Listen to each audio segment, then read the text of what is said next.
The following content contains adult language and humor that is not suitable for viewers under the age of 18. Viewer discretion is strongly advised. The views and opinions expressed during the following video content are those of the individual and may not reflect those of others. Thank you. I call bullshit.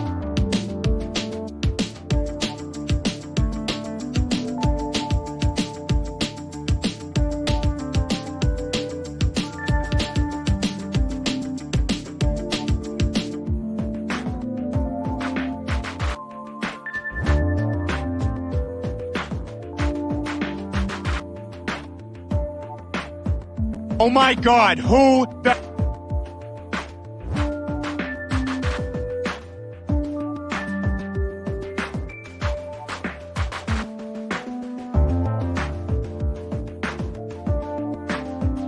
hell cares? Cash Money can put this change in my piggy bank any day. Respect my authority!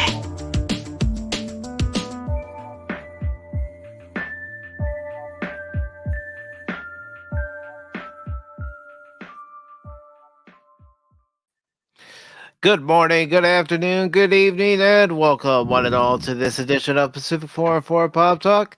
Along with Baron Orman Tagge, Cashmoney007, I am your host, Mike, and today we have a special guest who should be joining us, and that special guest is Spock's Friday Nights. And the agenda for today's show is to, of course, talk about his YouTube channel, how it got started, and how it's going for him and where he sees it in 6 months to a year from now, but also his work on his own music, along with helping others produce their own music. And he is also currently in the middle of writing episode 2 of his episodic series for Star Trek Online. So we will ask him about that.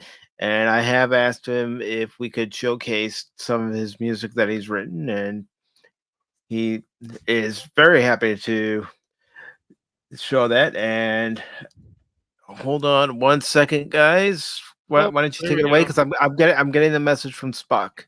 Yep. Oh, okay. So here we go. I mean, I don't think he's coming. I think he's going to find out that on Friday, Cash really torqued him off when they were playing Alien. So how many times did you shoot him? How many times? I think that's none. the problem. You know, none. none. I mean, concerning the times you killed me and the Helldivers too. Okay. I think that never. might be a problem. No, come on. I said you've been killed by Cashmoney. Like, oh, okay. You've been killed by Cashmoney. And I got killed by you too, buddy. Well, retaliation's a bitch, isn't it, buddy? Buddy. Buddy. Pauly Shore. Buddy. Oh, it's great. Oh, man. Fantastic. But, I mean, I still love him when he was in Married with Children as the manager of the burger joint. The Star Trek. Right. That's one. right. He did pop up in there.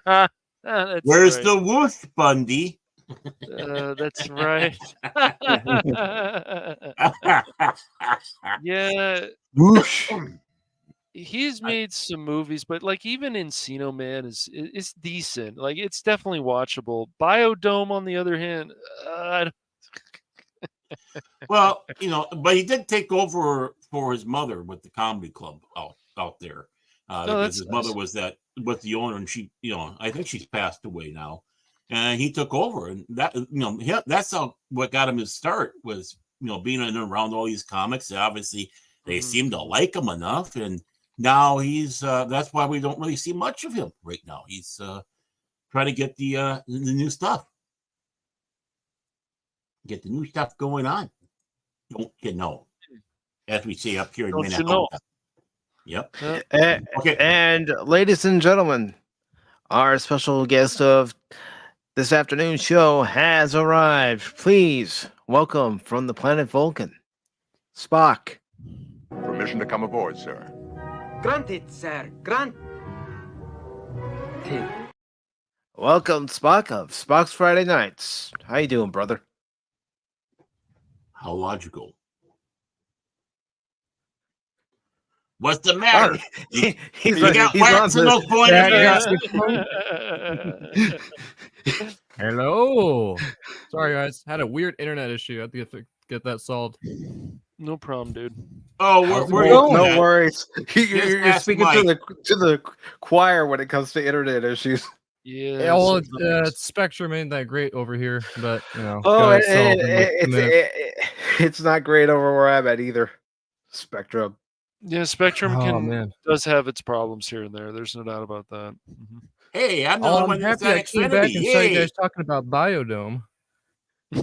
Yeah, buddy. Buddy, I'm He's not a little I'm not a fan of that movie, but It's all right. It's all right.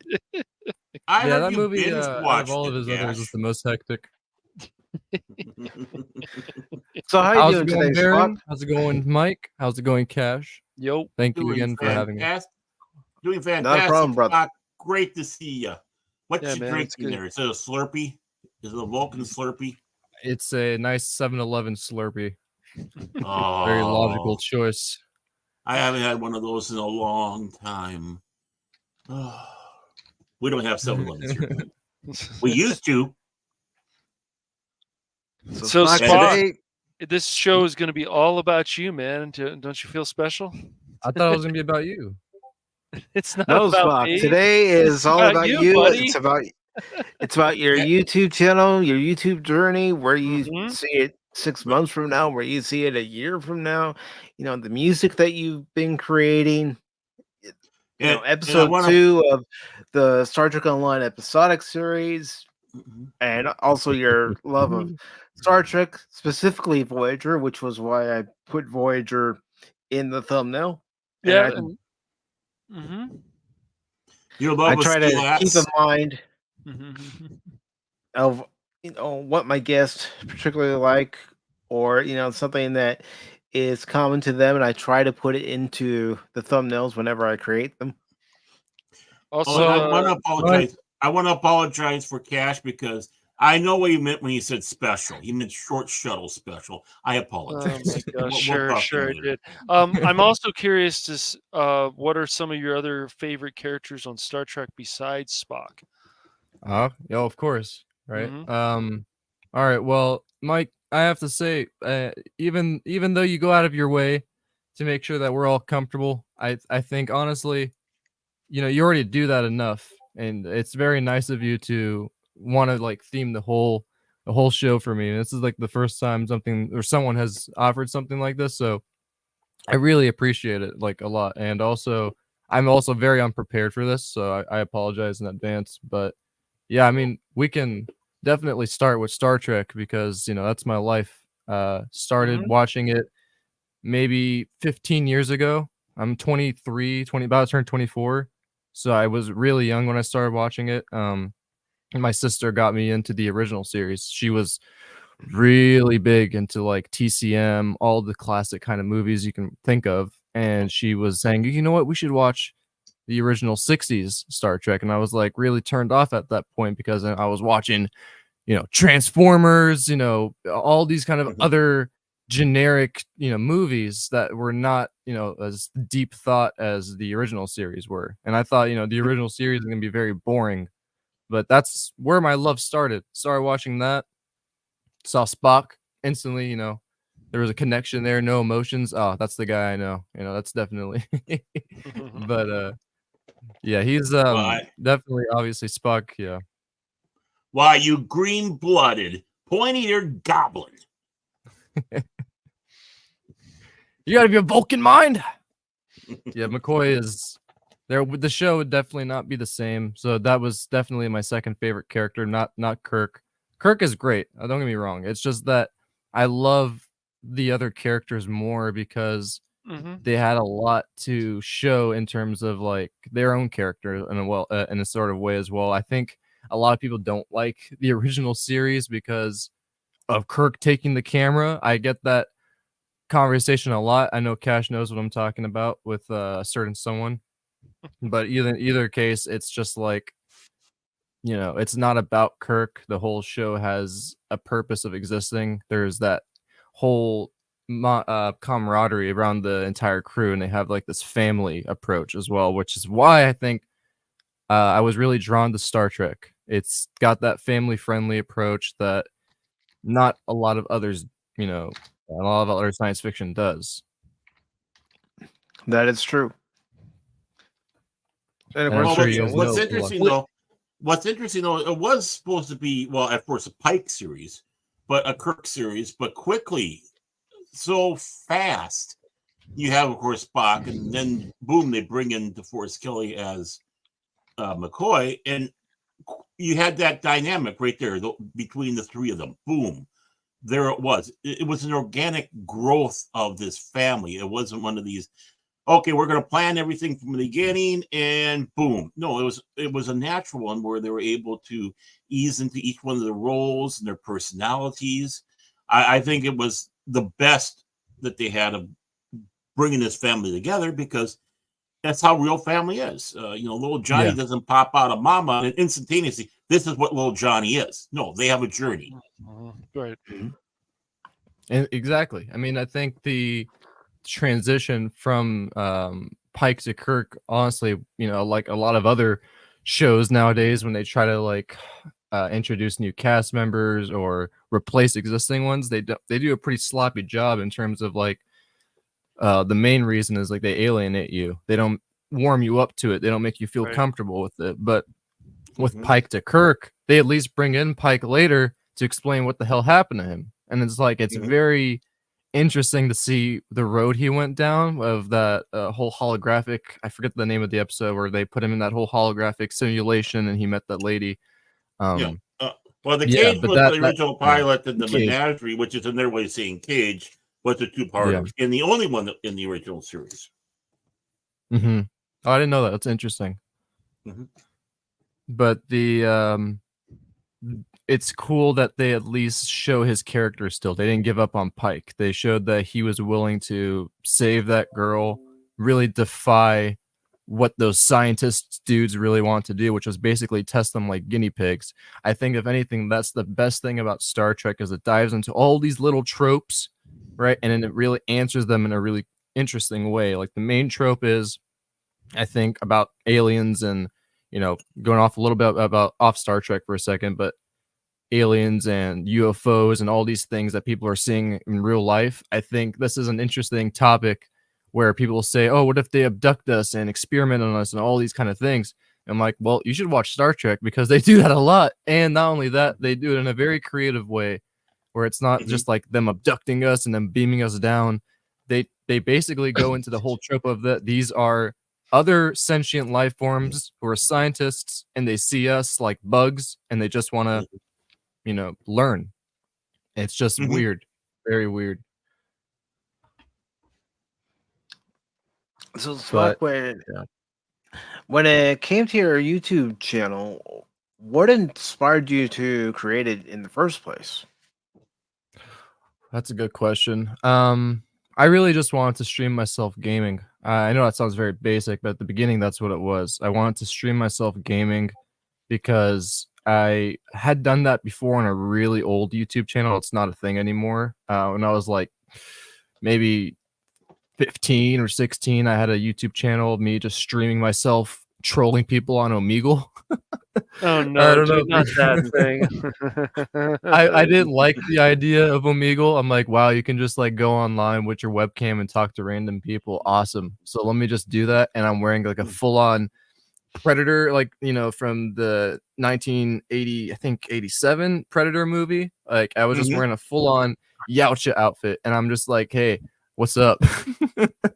It was such a bad YouTube channel, man. But I started this one because I wanted to make it better than that. And I wanted to do something more original, which was having a Star Trek theme on all my games, because I love Star Trek so much. I want to bring that with me everywhere I go, if possible. Sure. Nothing wrong with that. Before we ask the next question, I do want to say hello to Jason Fox of 540 Studio. Good to see you, Jace. Jeez. It's good to see you, and buddy. Of course, today's special guest, who's that? Spock of Spock's Friday Nights. You're having another Spock? There's only one Spock. Mm. JP. JPR PH1, good to see you. And of course, co-host number 1, Cash of Fan Hooligans. Co-host number 2, Orman Tagge. And of course, Co-hosts. Leia Rose. The Hail lovely Leia. Leia Rose, the Yes. princess of YouTube. And as far as the Three Stooges are concerned, because that's what I call us, the Three Stooges of Pop Talk, I forgot to do our customary greeting.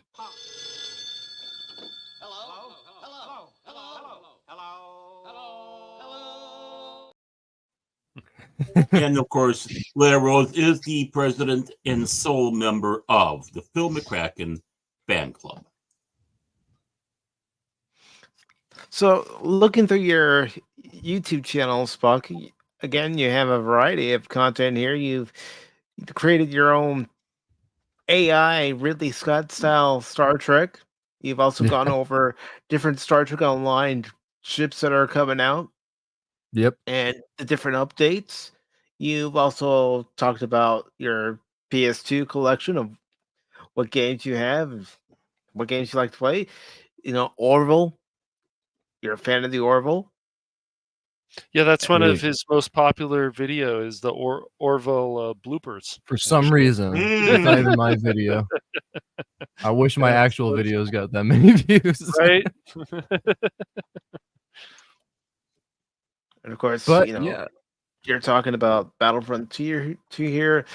Your live streams, you play a variety of games, not just Star Trek Online, but recently you've been playing Smash Brothers, you've been playing Left 4 Dead 2, and you've also played DC Universe and He did, yeah. He's also Yeah, played big into Eliza these P years, too, yeah. but that's on his you were only playing that on your Twitch, man. I don't know if you're gonna ever play it on YouTube. Yeah, that game, I don't think I'm gonna continue. I'm probably just gonna continue it on Twitch, if anything. But yeah, the Dark Souls types games, I'm really bad at them. It just takes a lot of practice, man, and patience. True that. Well, that's what Vulcans are supposed to have, right? Patience. That's true. Not half human ones.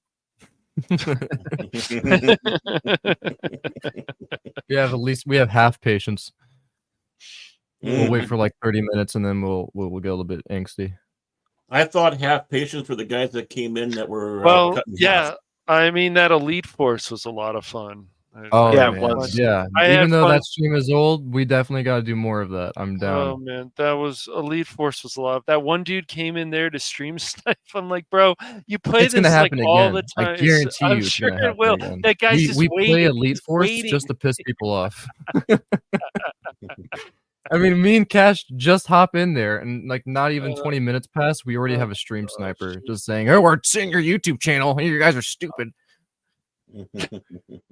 Yeah, but you're gonna run into people like that who will stream snipe, or they come by your stream, they don't like what your video is all about or your stream's all about, and like I said, we all encounter it. But how do you choose to deal with it? Do you just ignore them, or do you choose to converse with them to try to come to a middle ground, or do you tell them off? Oh, yeah, I usually don't tell people off on the internet. I mean, I do say my opinion, obviously, but having an argument is just like gonna escalate to something, obviously. But what I do, I like to take the Eric Andre approach. I just like to freak them out. If anything, I just will. If anybody stream snipes me or trolls me, I will just do like anything to troll them back in return. Like not even piss them off. Just like since that guy stream sniped us, for example, all I was using in Elite Force was like the most OP weapon. So every time I saw him, just destroy him. So the best thing you can do against people like that is make them wish they never did it in the first place. But yeah, that's the best way, honestly. Very logical. Very logical. Yeah. But yeah, I mean, the streams have been a lot of fun. I definitely do a lot more than those than the videos. The videos are, obviously you gotta put more time into those, editing them. You don't have to, you can make them like this and then put it up and have like a whole ton of videos. But I like to take my time with them. I like to make sure they kind of give that trailer kind of vibe. I know when I was making the what's it called, like the Inside the Bozeman, and I was talking about all the little news for Star Trek Online. I was trying to really make those like a news announcer kind of thing, like I'm discussing the newest thing that just dropped. But I realized I don't want to be that guy. Otherwise, I'll just go be a news announcer on CNN. So I decided not to do that. I think the best thing to do with my channel is to just be me and just game. You know, I think people like seeing games a lot, but they'd love seeing somebody make fun of the game. Right, make fun of the game, or even having a discussion like we did on Friday, talking about aliens and talking about that stuff. Yeah, exactly. I love that. Just love that. And, Oh man, and we then gotta our play that aliens, again. We gotta play that our again. That was aliens so much fire fun. team Yes. conversation eventually went talking about Spaceballs and quoting the movie. Oh, that's definitely something we should talk about later too, you know, because I don't want to forget about whole aliens. Oh, xenomorphs, man, you know, I love those just as much as Star Trek. That was big life for me right there. Awesome, but too. yeah, I definitely, you know, we gotta get Baron next time. That guy, what the heck was he, man? That guy. I'm sorry, I was got the feeling well. I was actually scared of the xenomorphs. I just, it's like He did. He told us later. Right. He's like, no. He hid it in his closet. He's like, no. We carved Baron in one of their heads just for you, man. Yes. I had trouble. I had nightmares that night, dreaming of xenomorphs and battling. I help me, Daddy. Help me, Mommy. Well, I just, now they have to explain where the xenomorphs are coming from, and I know we talked about that on Friday, but Let's talk about it. Yeah. This stuff is just so weird to me. It's like, look, the mystery is fine. You don't have to spoon feed people all this stuff all the time. It's okay. You can have the mystery. We don't have to know where the xenomorphs come from. We don't have to know where the Force ever came from. I know they explain that now, but after Phantom Menace, it's okay. But I understand why people are like, oh, I missed the mystery. I want that mystery again. Exactly, because the less you tell us, the more you actually tell us, and That's obviously, right. you know, how many more people want times to has know, that and been more said? theories come out of it. Yeah, it's great. Those things are great, man. Yeah. I think it's mainly the sake of people being bored and they want to do something better, and that mentality is really what's ruining it right now. Is because I wish more people thought about the way of or not thought about, but had that philosophy that if it ain't broken, don't fix it. Like I feel like that is dying. That metaphor is literally dying. Nobody wants to keep what's broken, like, or not broken. They want to change everything, even Back to the Future. Like that's a shining example of perfect. And they want to make a fourth movie? Come on. No, that's a trilogy that doesn't need a fourth edition. No, it's just it really doesn't. Agreed. Every movie in those, every movie in those are enjoyable. Yeah, I'm talking about in theatrical releases. The game was great. I actually liked the game. It's just like, where would they go after the West? It's like they don't need to go anywhere. They've went into they've been to the past twice. They've been to the future. Yep. I mean, they've missed their chance anyway. Two different versions of 1985. Then they had a third version of 1985. You had the 1985 that you start off in the movie. Then you have the 1985 that's been changed as far as Marty's perspective is concerned after his week in 1955. And then you have the 1985 when Biff from 2015 went back to 1955 and gave the sports almanac to his younger self. Right. Yeah. And honestly, it's just that idea of them making a fourth one, it's too long now. I mean, they missed their chance to do that. Yeah. And honestly, that I know that sounds like really biased because, who cares about it? The actors are just in their prime and young. I know it doesn't make a big difference, but it kind of does. I definitely hate to say it, but I don't think they can portray it the same way they did. I mean, it's not their fault. It's just that so much time has gone by since they played those roles. So yeah, it's I don't know. I if I see a fourth one, I'm just gonna think that since it's been so many years, it's gonna probably be about their kids. And here we go again, Bill and Ted 4. Oh God, do not want to see that again. Like, please. Like, I love the idea that they have the passion, but I don't care about the kids. I sadly don't. Look, I'm sure people will disagree on me. I know people how they feel about Bogus Journey, but I just feel like something Bill and Ted's Excellent Adventures, it could have just had one movie and be done. I get it. The first one was successful, so let's do a sequel. But sometimes I feel like you don't need one. Just the first movie, done. Yeah. I mean, I meant Bill and Ted 3 too, but yeah, exactly. The next ones after the first two, the first movie didn't have to exist. I agree. No. Bogus. No, it was just what the hell. And I just felt that the girl that was playing Ted's daughter in Face the Music, I felt she was just trying to do an impression of Keanu Reeves as Ted. That's all. Yeah. It was like, I don't know. That's what I mean. Like, if they do that with Back to the Future, you're just gonna get the daughter or son version of him, and he's gonna be acting the exact same way, just so they can make us not feel alienated. It's like, little do you know you're doing that. Because who's it gonna be that acts more like Doc? Is it gonna be Jules or Vern? Good point. Yeah, would they? The other thing is, will they understand? And this is obviously a big problem too. Do you get that this is the same kind of humor? Like, if you're going to do a sequel, you've got to have the same kind of humor. You've got to have the same situations. You've got to have the same kind of banter. And if you aren't going to do that, I just feel like then don't do the movie.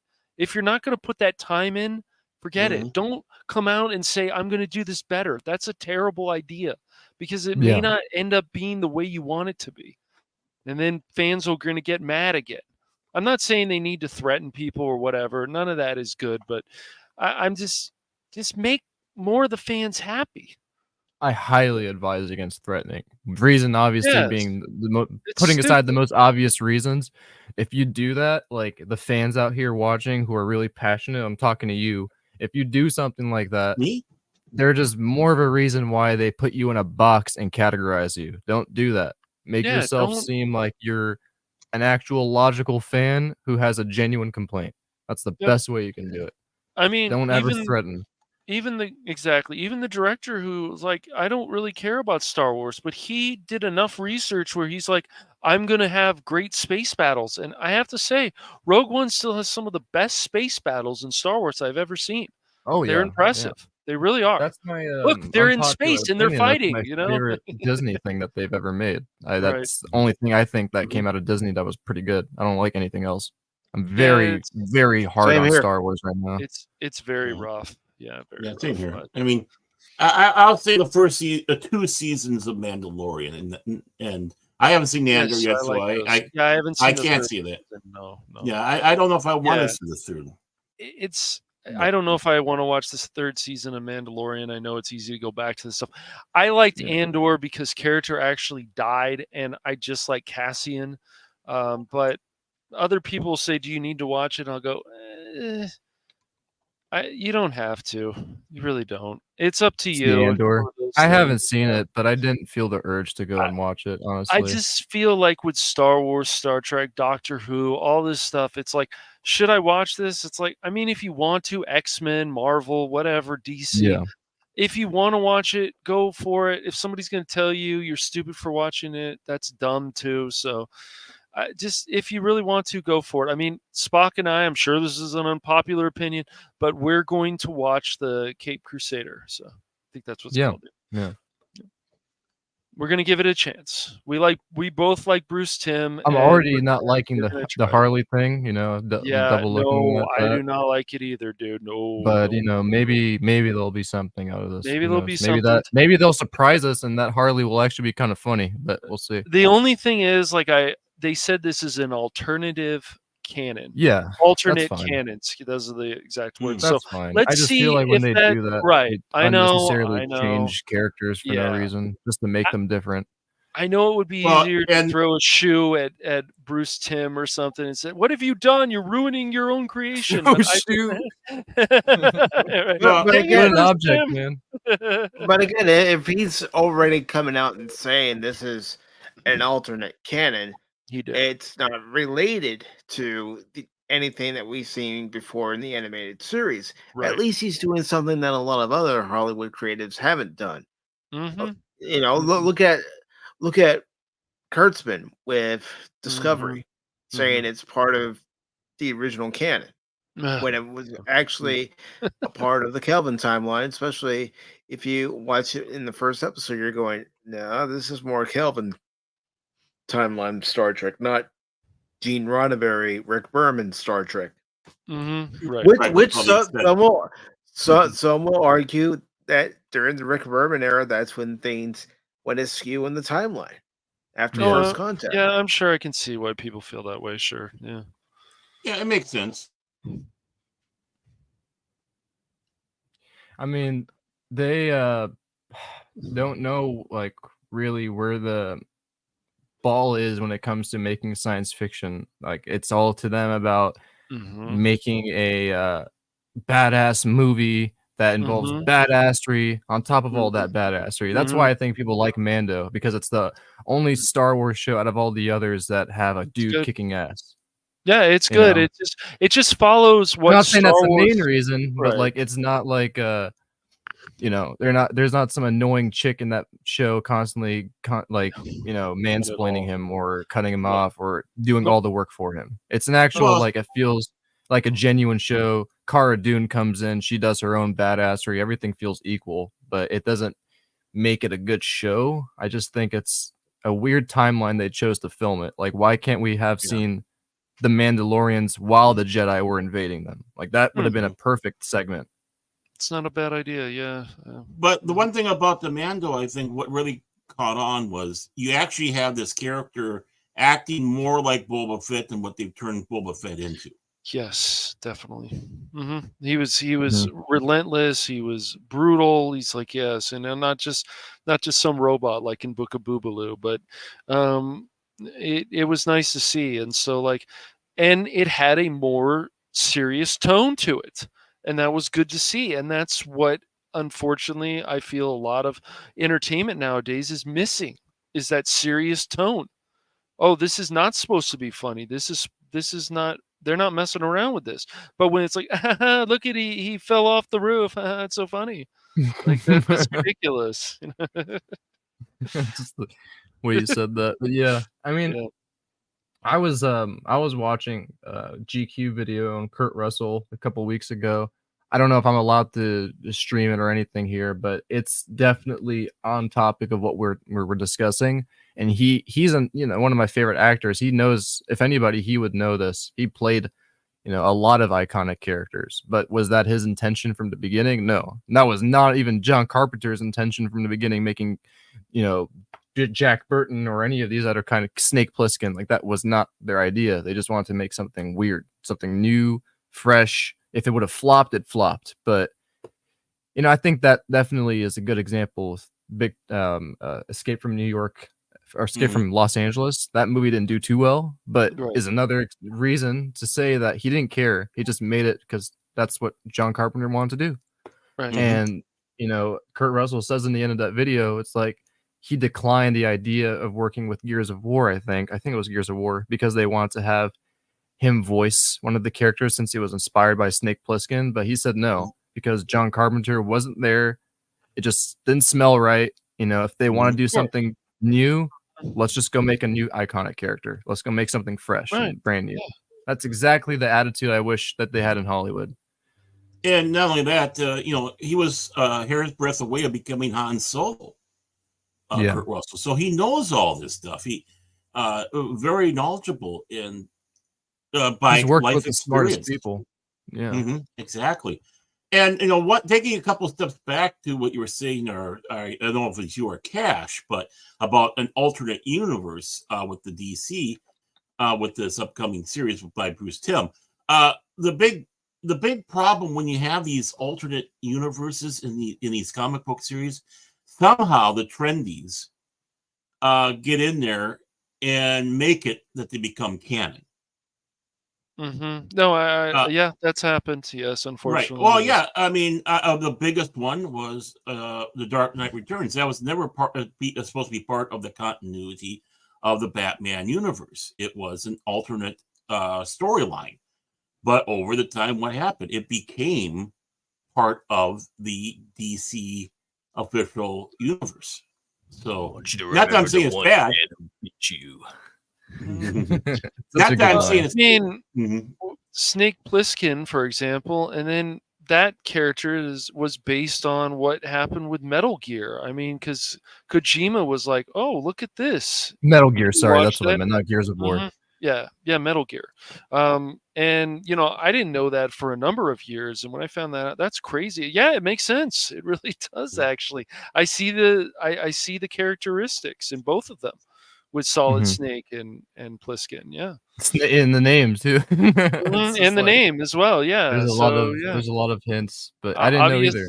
Yeah, obviously Kojima was very inspired by that movie, Escape from New York. So, I mean, a lot of John Carpenter's movies are stuff I live for because that's my example of like just being weird and doing something. Like we don't need it to make sense. It's just, can we make something memorable? Can it actually make sense also, but can it have just that level of fantasy?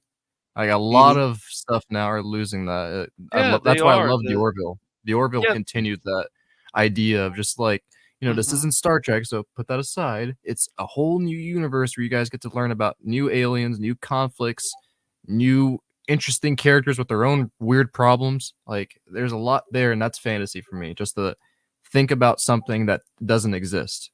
There's not a lot of stuff right now that makes me think about it, and it's just sure I'm picky, but I feel like we're just not, getting that level of entertainment anymore. I think it's mainly because we don't have cash over there. So, well, Baron has some really good ideas too, and so does Mike. I mean, we don't have Pop Talk over there, man. Yeah, we don't have Pop Talk, right? Well, it's just Pop Talk's a bad dude. Hey, don't talk that way to Pop. But yeah, they just more thinking outside of the box, not too much, but some. I mean, even stuff like Japanese have done, like you look at stuff like Persona, for example, there's so much going on, and not just the fact that you're going through a whole year in a high school of Japan in that area, is like there's so much more going on with the characters and the drama and the darkness in there, and the fact that they're willing to kill off characters too, or that they're going through these horrible things, and this whole idea of changing someone's heart to trying to make them better. Like just some really great ideas. And I know Hollywood, I want to believe that Hollywood's out there and they can come up with some more of this stuff, but they're so stuck in their ways all the time. And it just, I would love to see like classic movies again that you just like, wow, this is really good. I mean, even stuff like The Beekeeper, which is more recent, like it's good, but like, I don't know the last time I saw like a great pure action movie. Recently, it wasn't The Expendables 4, man. Come on. I didn't watch that. Mike did. He's still traumatized by it. That's right. But like, I would love to see just a great adrenaline thriller to come out. I think the last time like that really was good, but even the boat, the budget was bloated. They should have taken the boat away from that. No, but the budget was bloated, and it was still a really good film because people like Tom Cruise understands what Mission Impossible always should be. And that's what you need. And he is very appreciative of the fans. You went to go see Maverick. You went to go see this. Now, it didn't do that well, and hopefully the last part of the film will. But you've got to cut these budgets now because people are like, you're just not making your money back. Something like even Barbie was surprising, but I mean, it also has the marketing behind it. So I guess it's not that surprising that it made over $1 billion last year. And the name brand. And the name brand, exactly. Yeah. I think that overall was what it was, is that name brand, Barbie. Let's say what we all want to say too. They're lazy. They're lazy. They're very lazy. Don't want to do it. Yes. They don't want CGI and AI. I mean, for them. I don't like understand like if Spock and I have been talking about this, like if you take Alien Isolation, for example, and you start like adding that into the movies, I think a lot of people would be excited. Oh, we're going to continue with Ripley's daughter? This is amazing. Let's go. Let's do this. But nope. Would have been awesome. I totally think be on board with that.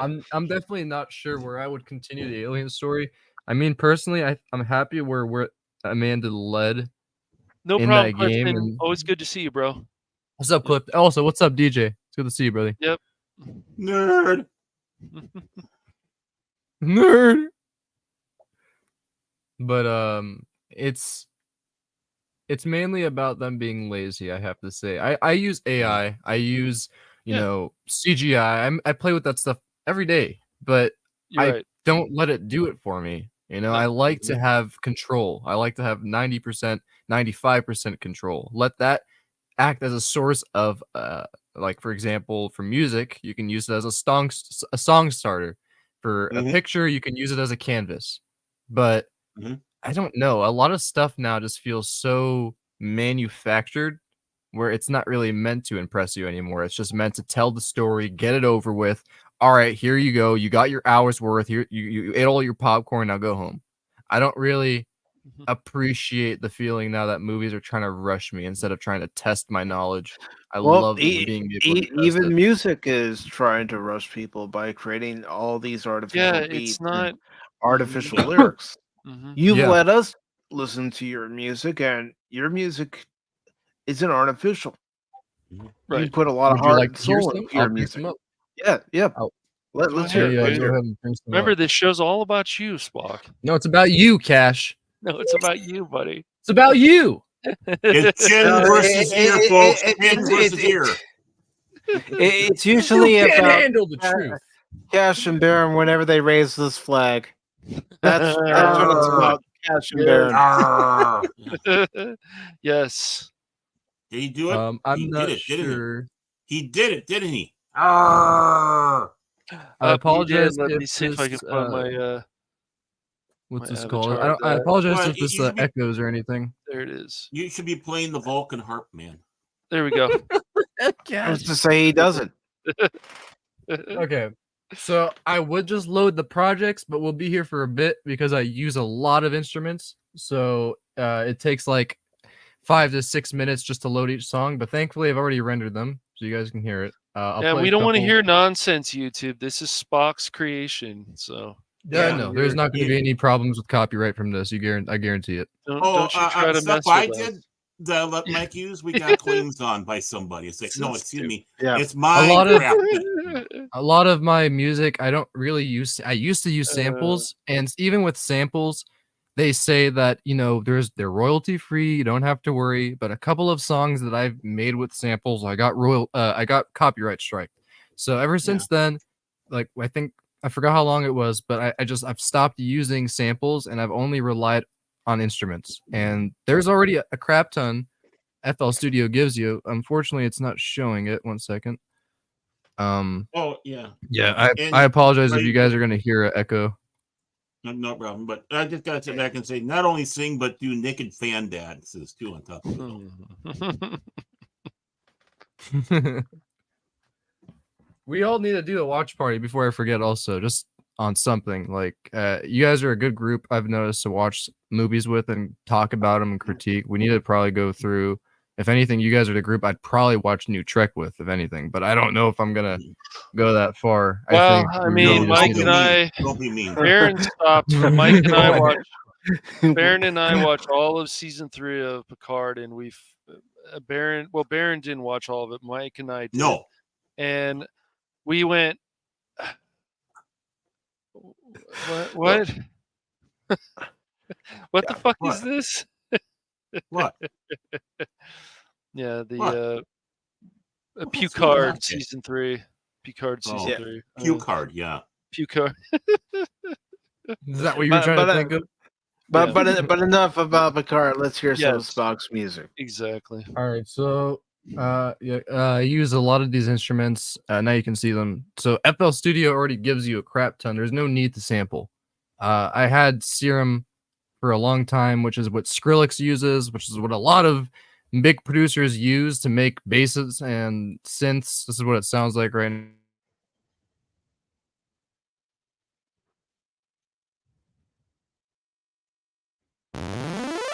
Oh, cool. So it acts as a giant keyboard, and you have Nice. your own piano roll right here. You know, we'll go through a little mini FL Studio tutorial. No, I'm just kidding. But you bought this program, right? Or yeah, I bought this 10 years ago. I was just really sick of the free version because the free version just has a demo thing that cuts out your audio every 2 minutes. So not really a fan of that. But yeah, here we go. So basically, this track and the ones I'm going to be showing you from now are the ones I made this month, and I'm really been watching a lot of 90s films recently. I watched obviously all of Pauly Shore's discography, and I was watching a lot of John Carpenter films. I started with Elvis because I had never seen Elvis, and I was curious to see what that was like, and it was a really good movie. And then after I watched the ones I was more familiar with from John Carpenter, which was Big Trouble in Little China. Good movie. Which I absolutely love that movie. I'll die for that movie. That movie is just too good. Vibe, the cinematography, the story, you name it. Like everything there is just there. And after I started watching Escape from New York, my same argument exists for that movie. Just perfect. Quality. So these soundtracks are inspired by old school analog synth that we don't really use anymore. And I tried my best to make it. Obviously, I don't have a $15,000 setup where I can use all these actual instruments as much as I wish I could. But here is the artificial version of what I was able to make on FL.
Try to give it like a Transformers feeling too.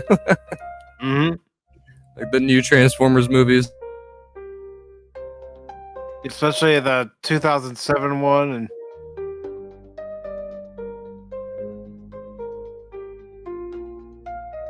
yeah, this would work well with end credits as well, Spock. Yeah, perfectly with end credits. It definitely has a Carpenter feel to it.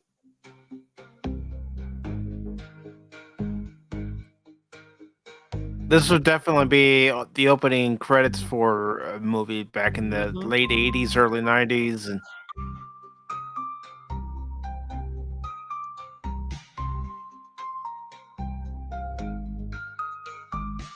I'm happy you guys see that. Yeah, that's something I definitely was hard for me to try and nail because, you know, we don't do that stuff anymore. We don't make we're not attempting to just think vintagely. We're not thinking about using these instruments anymore. So when you use these instruments, the first thing you hear is like, oh, this sounds like an 80s movie. That's mainly because a lot of stuff from circa 1970 to 1999, maybe even as the early 2000s, not very often though, they used a lot of Rolands. They used a lot of Prophet 5s. They used a lot of Lin 1 drum machines. They don't do that anymore because of these. These ones are pretty good. Don't get me wrong. I love them, but they don't have the same feeling.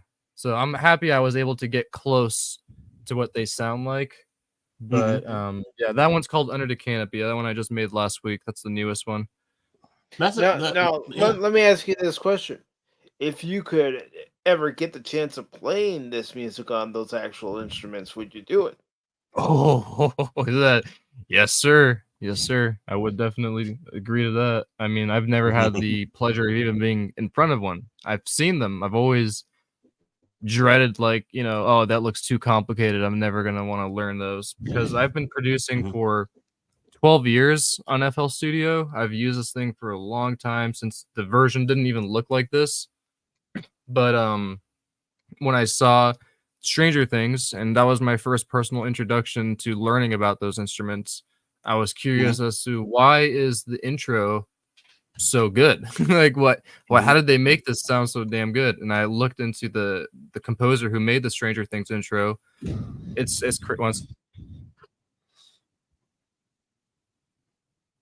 Yeah, I mean, this definitely has that 80s feel, especially what you would call the B films, stuff like Transers, Well, and the it's like. cool And the reason why because is they didn't have the big budgets, so they relied on this. And what awesome music! I mean, same thing with John Carpenter, doing right. all his Yeah. music for all those movies, and they've become so iconic because of what he did as well. And we watched all these quote unquote B films on either cable or we rented the movies out.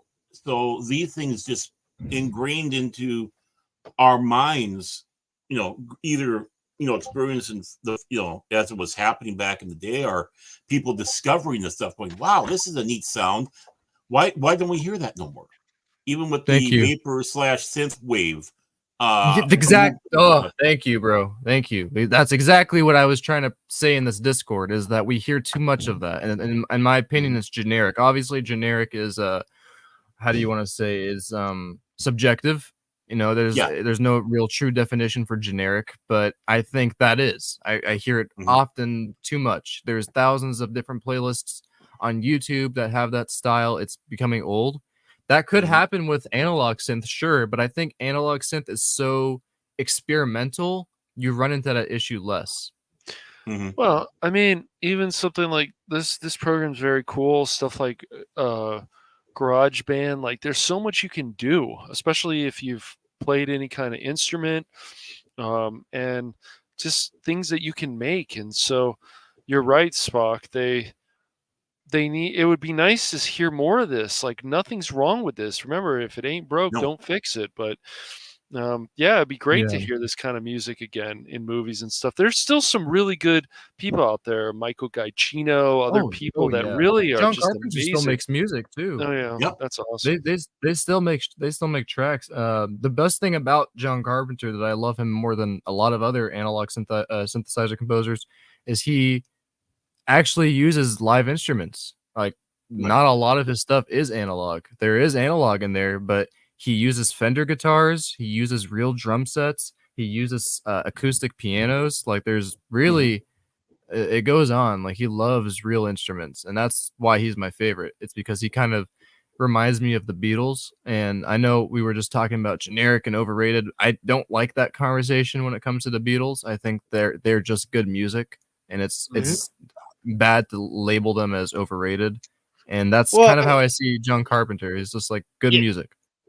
You listen to the Beatles' early tracks, and then as they get later on in their career, where they were even experimenting with different sounds for their songs, and you can hear it.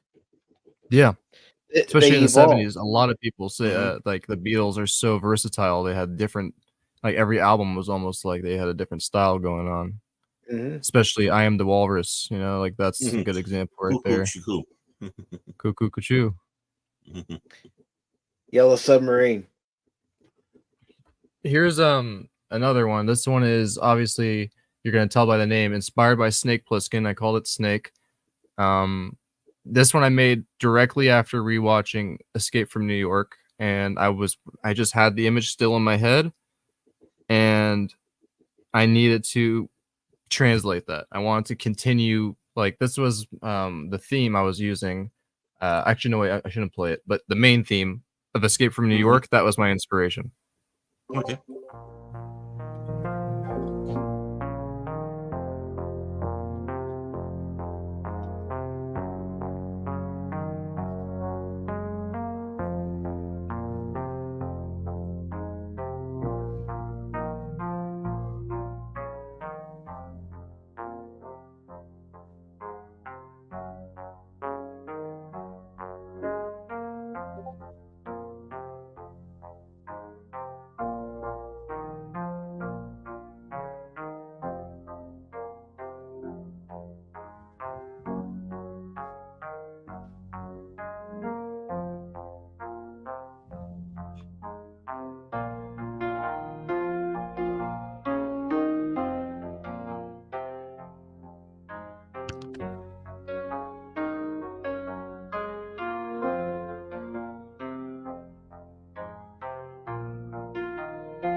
Snaky boy. Mm-hmm. This is as soon as he lands in New York after the president's plane has crashed. I thought this was like driving through Cash's neighborhood. Sure. And Spock's neighborhood, too.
You know, yeah, I mean, that definitely has that feel. And that was what's great about Carpenter when he was doing Escape from New York. It was this type of music. It wasn't necessarily that, bang, over the top, action type one. It was helping setting that mood that you're going into Manhattan that's now a prison. And it's, it's a wasteland now. And it's setting the tone for everything that's going on around it. The action speaks for itself, but the music helps set the tone of the desolation. Mm-hmm. Yeah. You know what annoys me? That actual artists these days, the ones who have like shows and seminars and museums, they're the only ones now who are allowed to be weird. We're not allowed to be weird anymore. Musicians aren't allowed to be weird anymore. I know we are. It's not popular. Like, it's not popular to be like, I want to actually take my time to make this track. Give me a week or two where I can make it so that this really does feel like you're walking in New York. That's a prison. It's not just, let's get a synthwave beat that fits the mood. Like that is good point. Yeah. Marvel in a nutshell. Like, like it's not terrible, but it's nothing like spectacular either. And what do you think though, Spock, about when you play this for people in your VC and in the voice chat? What comments do you get from them? Do they just say it's good, or do they actually give you other feedback?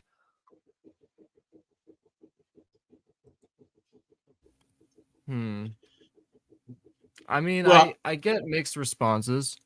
Okay. I get some people who say they really they like it and they wanna hear more, obviously, like you guys. I hear people who also tune out a little bit. Like, I'm not gonna name anybody. It's not anybody I usually talk to on a daily basis, but some people I do show it goes one ear out the other. Those people exist. Like, it's a real thing. Yeah. Good music. I'm not trying to boast, but even like when I don't show my music, like say a band that's just acceptably, they're great, and it doesn't really translate with them. There are some people on this planet who just don't care about music. Agreed. As boggles that makes me, like, my brain, it's a thing, and I've run into it quite a bit. But yeah, I mean, it's not as popular, Cash. If anything, people don't like say straight away like, oh, this needs to be in the newest Marvel movie. It's not a thing anymore. People want to see that triumphant orchestra with like the 8-string chorus where it's basically overdone like 1,000 times. Dun, dun, dun, dun, dun, dun. Like, come on, man. How many times am I gonna hear just variations on that? Well, dude, it's just like anything following these trends. Oh, dude, this game is so popular, and then like a week later, oh, I'm not playing it anymore. I said, I thought you said this was like one of the greatest games you've ever played in your life. Oh, well, I played it after a week, and I'm not playing. Oh, okay, I guess it's not as great as you thought it was. enough the attacks on me, Cash. But it's sad. It's sad that someone would go in there and say this about it. It stinks. I mean, honestly, there's honestly, because the music is supposed to tell the story as well. It's not supposed to overpower in the movie if you're doing it for a movie. But it's supposed to complement along. But what's great about it, if you do get the soundtrack for it, to sit back and you're listening to music and it's telling that story and you remember what you saw, it's supposed to complement it as best as possible. Yeah. And I'd say this is, it's like, that's the sad thing. We don't have prog rock like we used to. And this borders that line of prog rock in some ways. Yeah, and like Tim just talked about, I mean, Hans Zimmer is another person. I mean, that soundtrack for Gladiator is absolutely incredible. Absolutely. My sources from Disney said Spock is on. What's up, Tim? Yes. Tim's always usually looking for you. Yes. Well, what about Jan Found Hammer?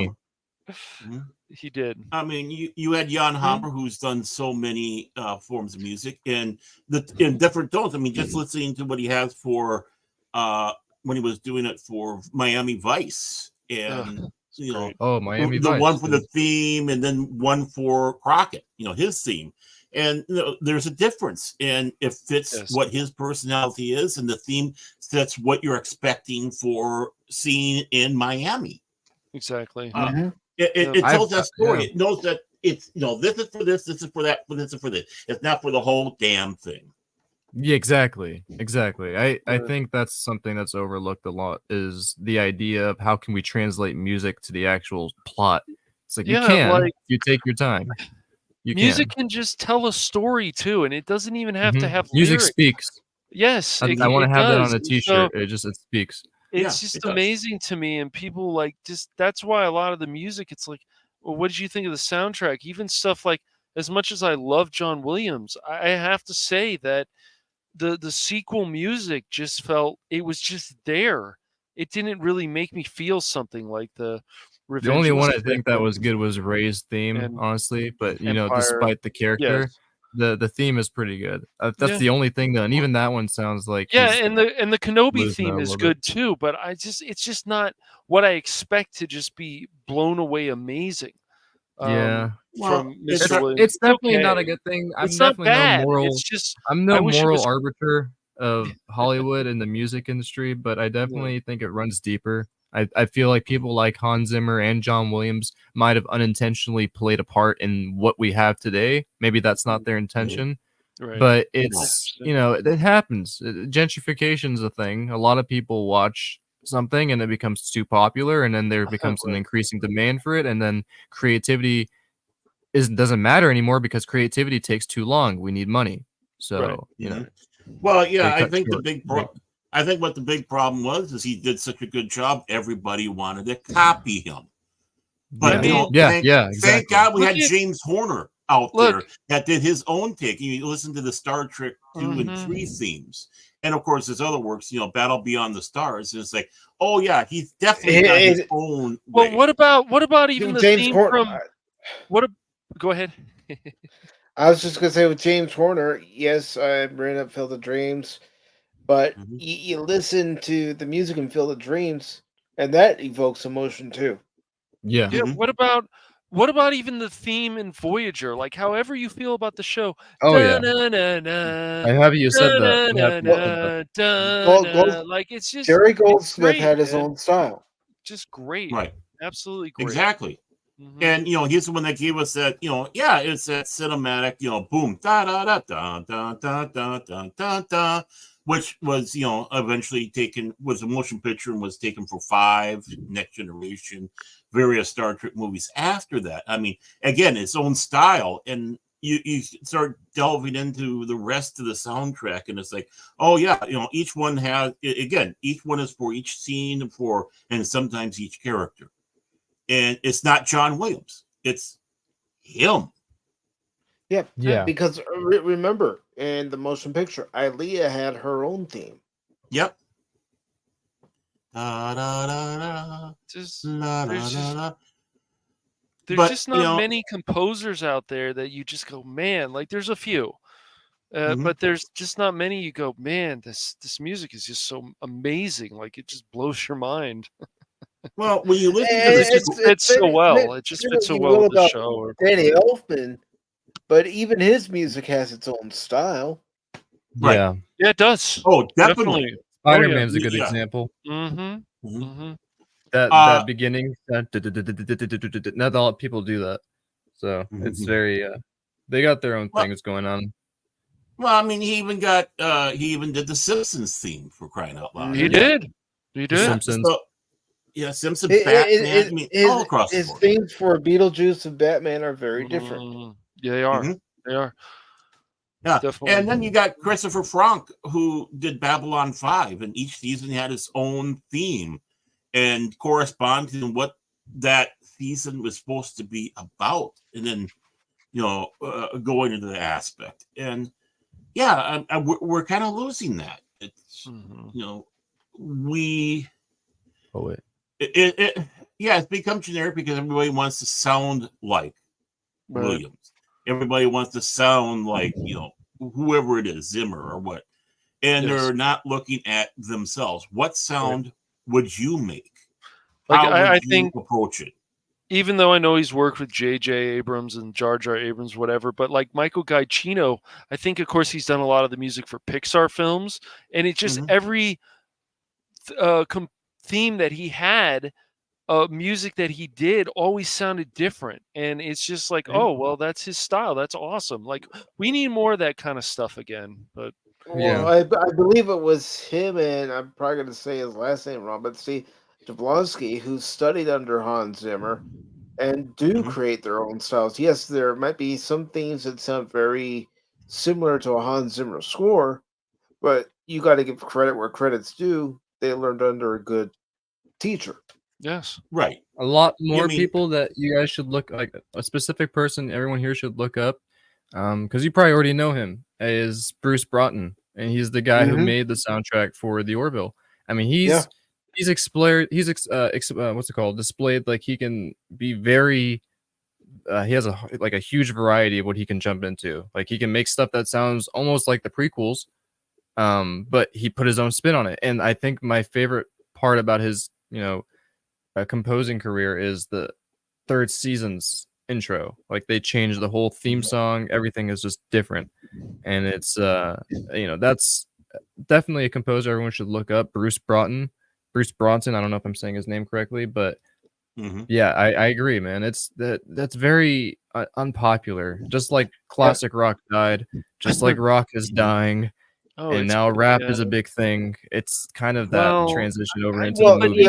even you rap know, is just a lot of noise. But yeah, go ahead, Mike. and talking about how a lot of music sounds the same.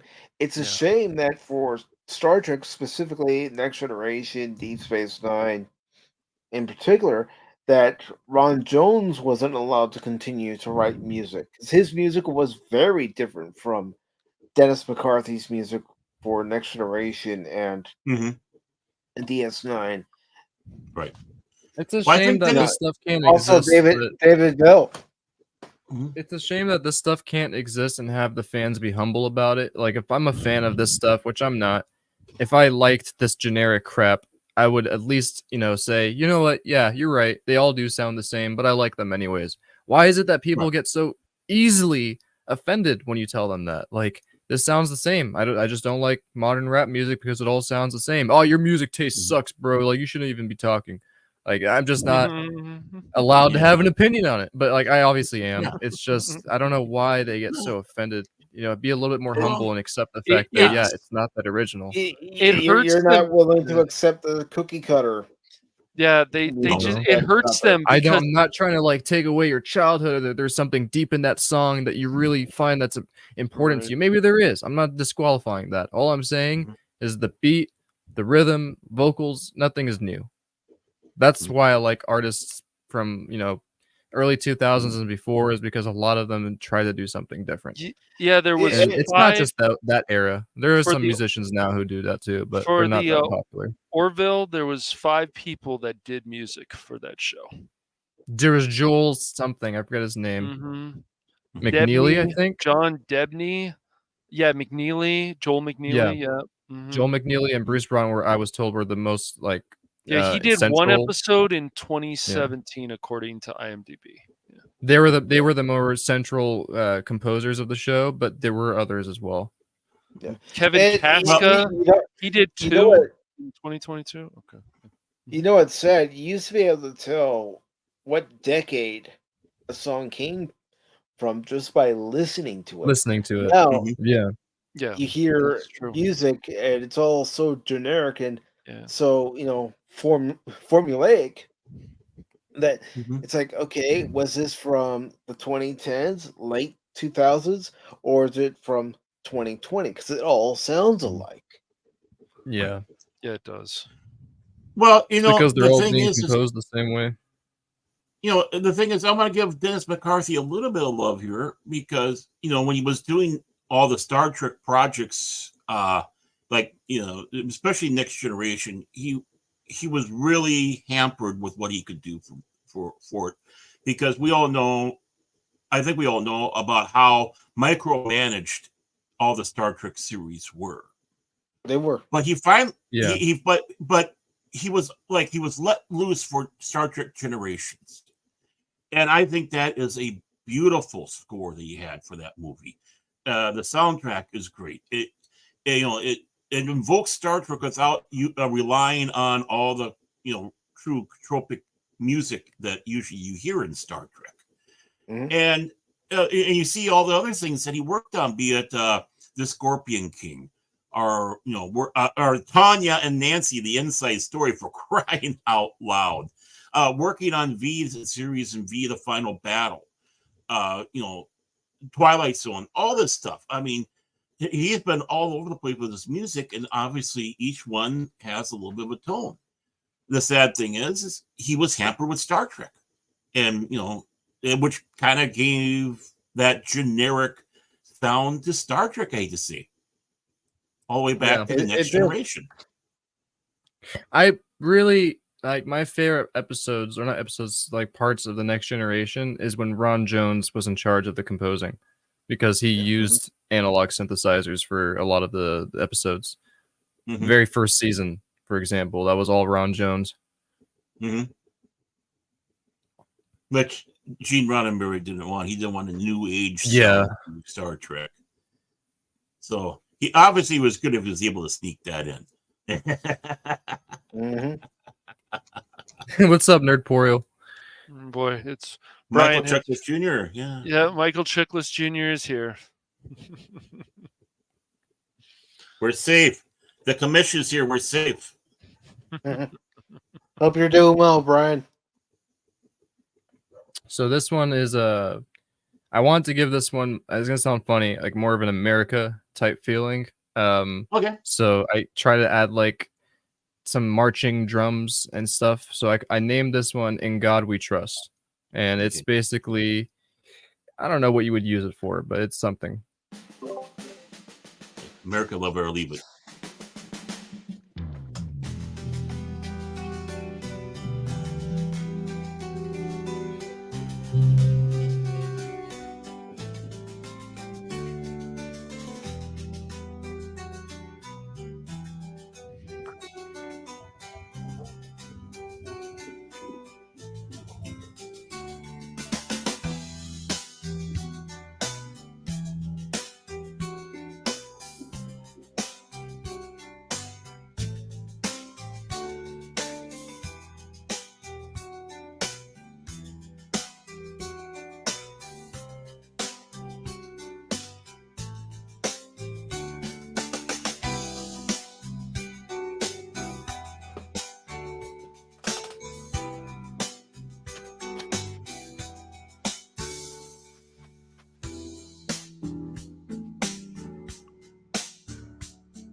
So that one, I was actually thinking about doing a little bit more guitar on that, but it came out so melancholy. I think I decided to leave it. Okay. I'm gonna blow your mind a little bit here, Spock. When listening to it myself, I was not thinking of an American series or American thing at all. If you remember, of course, back in the day with BBC and ITV and all that, Channel 4 in England, I recall it. you Yeah. had all these, yeah. You have all these shows, and basically they rely a lot on synthesizers and music like that, be it all across the board. And this sounds like something that would have been out of the 60s, a British show involving someone who is or was from the military, and he's now as a civilian going out and having like an Equalizer or something like that. I like that. So it gives you a story. That means a lot. Yeah, and so it's just kind of thinking through there, like it's not like the Baron or the Persuaders or that, but I mean, it's its own thing. It's not even necessarily copying that, but it's like, yeah, you can see that this, especially in the 60s, might have been a guy who was in World War II, and now it's the 60s now, and he's some sort of crusader of justice, but it's with that melancholy thing there. It's since that tone of how he is. You're not going to be expecting a jolly laugh right. He might have someone come in like a Huggy Bear or something like that, or such, but that provides a little bit of a laugh, but it's not him that's doing it. Yeah. I'll try if I can to open one of these projects up so I can show you guys the stems and everything inside. I recently had a what's it called, an OS problem with Windows. I had to reinstall it on a new SSD. So I haven't tested to see if my projects will still open, but I'm pretty sure they will, hopefully.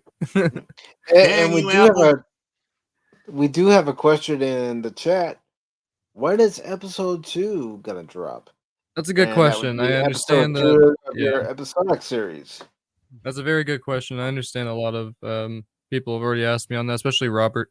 I haven't really I haven't really had obviously the motivation to continue it because of the amount of editing I was putting into it, but that doesn't mean I'm gonna stop. It's just I'm trying to really put aside time to where I'm just gonna dedicate a whole week to it and get that done. I don't know if I'm gonna do it this month, but I do have already. I can say this: I have all of the scenes shot, so all I need now are the voices.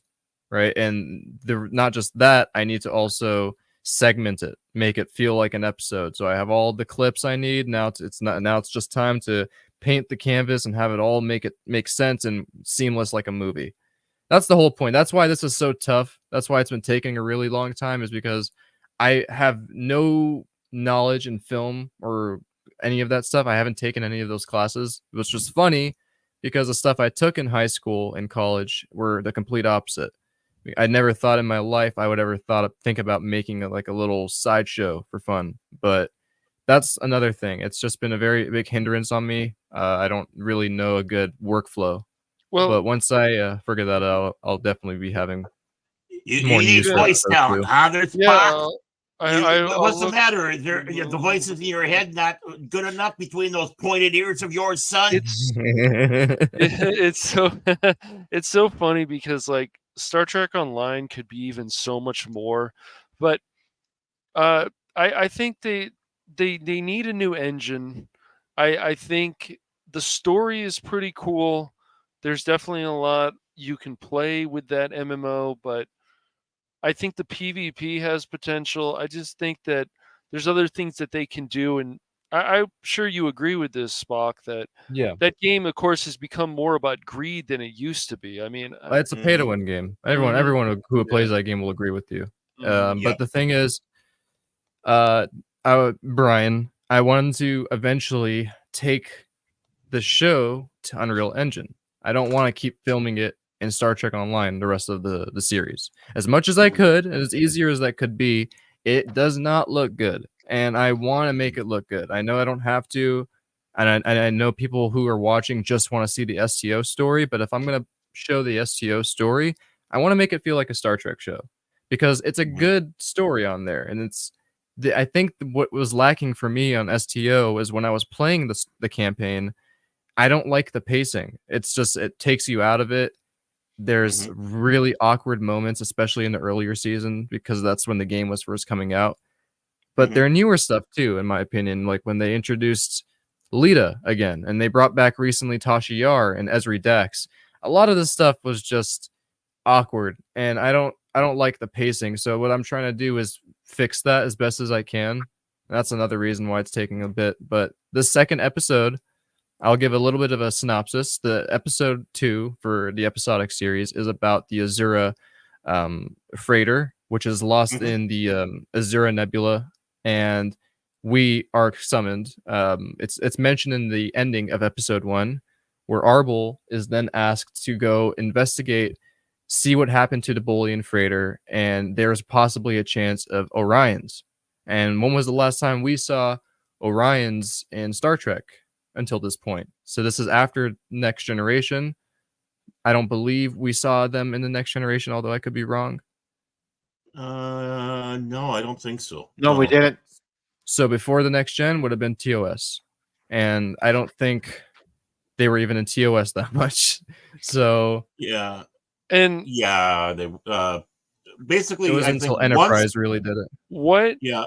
Well, actually, you had the Orion captain, or the Orion spy that was disguised as the Andorian.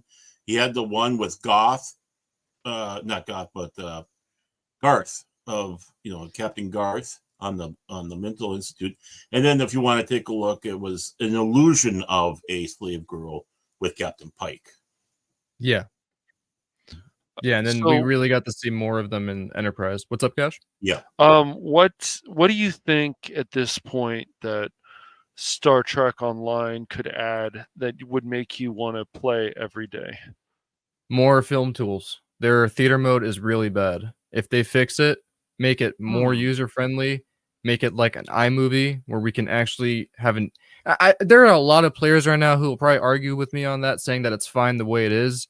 They're used to it. That's the only reason they're making that argument. I'm a brand new player who started 3 years ago. I can tell you it's ass. They need to fix it. I've played with a lot better movie theaters than this. And Assetto Corsa is the best example. Also, let's look at it this way, too. The game's almost 15 years old. It will be next February. 15 years old. Yeah. It's time to upgrade that graphics engine. Exactly. And So I agree.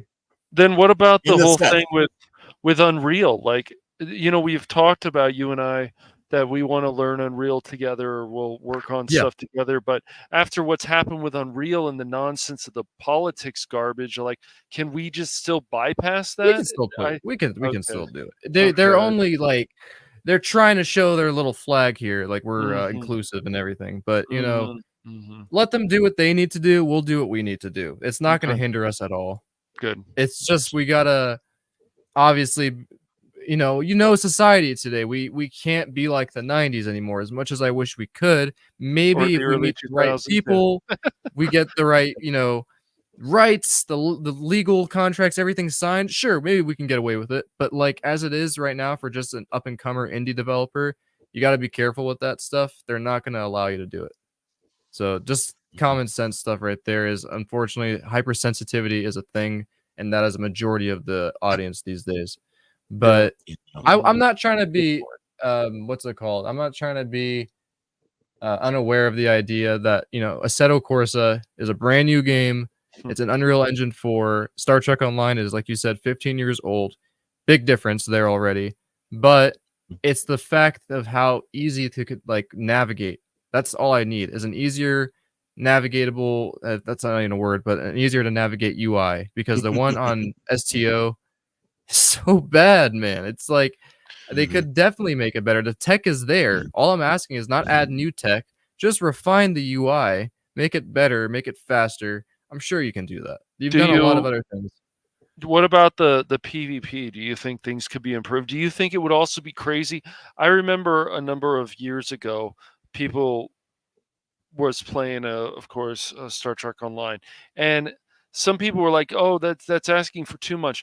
Would it be too much if you have 5 different people on the ship and they're all controlling different parts of the ship? Would that be crazy? We've talked No, about that'd this a be little bit awesome. before. It would Maybe change the way the game is Mhm. played. Unfortunately, Well, that's STO kind of is how the Star Trek VR experience game was. Mhm. That's true, what I but hear, even that yeah. game has its limits because it's Yeah, it almost like with does. these Star Trek games, they Resurgence excluded from this, by the way. I thought that was a pretty decent game. I finally got to play that. But all of these Star Trek games go half-cocked. We're gonna go halfway with an idea and Right. not go all the way with it. And that's what I I mean felt with Bridge Crew. It's like, why can't we walk around? Why can't we Why beam can't down? why can't we also get Mhm. something more like Elite Force, and then what we get to do is play multiplayer after we play a fun single player campaign? Like, I don't know That'd be why cool. um why You're right though, why Cash, yeah. can't we have that? And it's like, look, it's like we have all these other first person shooter games, but man, it would be great to get another quality Elite Force game like the first one with these graphics, with a lot of these actors, the older actors signing on. They'd probably be like, no, we have to have the new actors. No. We what was Elite Force was the Voyager crew, if I remember. You got a lot of the Voyager Yeah, crew. Right. it was Star Trek Voyager Elite Force, Right. Yeah. and Exactly. then, and A then lot the a next lot one of was the just Star Trek titled actors have weird Star Trek contracts Elite Force signed. 2. Yeah. Yeah.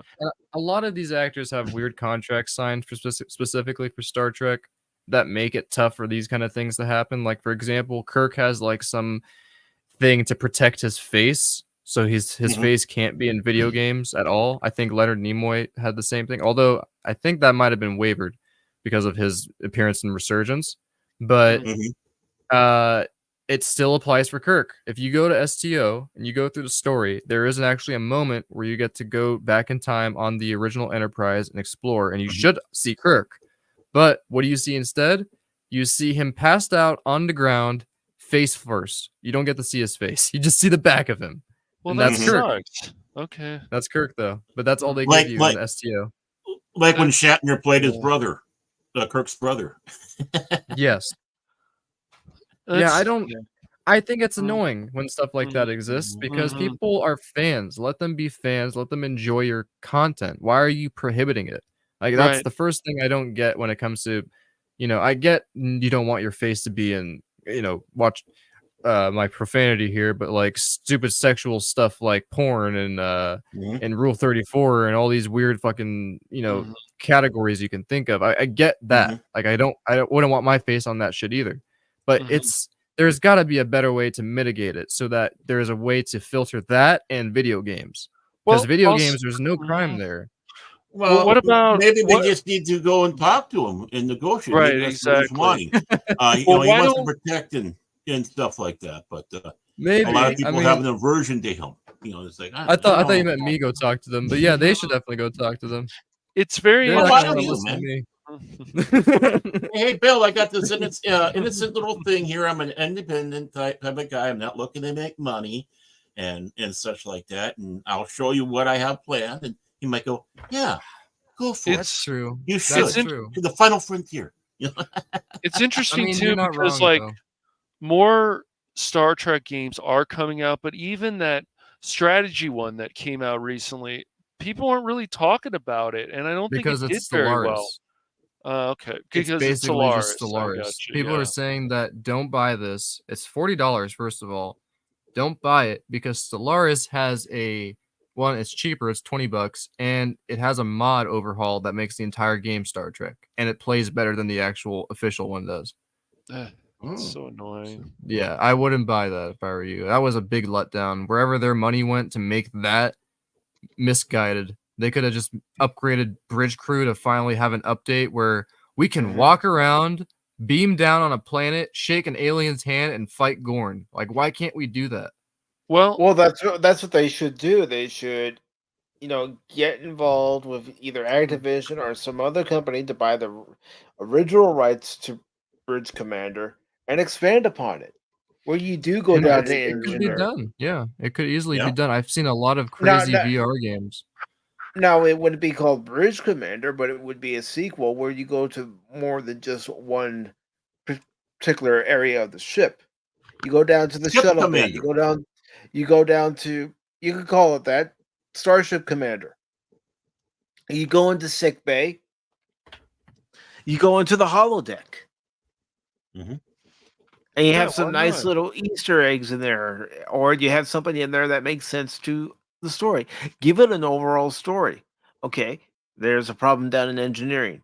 Well, you take your engineer back down into engineering, you're controlling the engineer, and you're telling the other people in engineering, okay, seal off that line over there. We can't let the plasma leak any further. Sir, Yeah, we're about to experience a warp core breach. Prepare to eject the core. I mean, that would be cool, and that's like that would be set up perfectly for like a first-person shooter. Just Yeah. with the shooting, and then you have to go and fix things on the ship, and like that could make a lot of Star Trek fans happy. And I know Resurgence has some of that, but maybe with Resurgence, if it becomes popular enough, and now that of course it's also on Steam, I see there's about 545 very positive reviews overall. Um, why don't they just keep building on that and see? But They're I not. think I they mean, they're won't. probably gonna No. add more No. like Mhm. story. But the thing, when I played that game, I knew what I was jumping into. I actually put all my preconceptions aside because what I'm expecting is for a true Star Trek game, what STO it has, but magnified. So you have the ability to go in first person, walk around, do all the things you could do in Star Trek, but obviously dumbed down enough so it's not too overwhelming. You want to be able to jump in, play the game, kind of like Look, Skyrim, and that's why I like Skyrim a lot. I don't think you're right. Oh well, Skyrim is amazing, even with the bugs and all We the need to have modding like a that's going on. Skyrim Star Trek, Skyrim Star really, Trek. Oh my gosh, that'd be. because that's what Starfield was gonna be. But that's what I'll say right now Yeah, is wait off a couple of years because Star Trek fans unfortunately have to wait for mods. That's our game. Yeah. We have to wait until a really good game like Starfield is modded enough to where it's all Star Trek. And that's gonna happen. I feel like. Yeah, it could happen. But the thing I that hinders hope that so. game is you can't fly, you can't drive cars. Yeah. There's a lot of stuff in that game that just don't make sense. So Yeah, you should be able to go around with a cool rover and stuff on the yeah, planet. so You even actually mods have to won't have a save mod, that game. yeah. I think. Well, I think they're adding one vehicle to drive around. One, yes, one. Oh, But finally. yeah, I mean, at least mean, that's something though. Yeah, I mean, when it comes to Starfield, I was excited about it because it sounded that this was going to be good, and yeah, I think it still can be great. Yeah, but they don't seem like they give a care about it. It's like, okay, we No, got not it out enough. there. We have no DLCs planned or expansions or anything.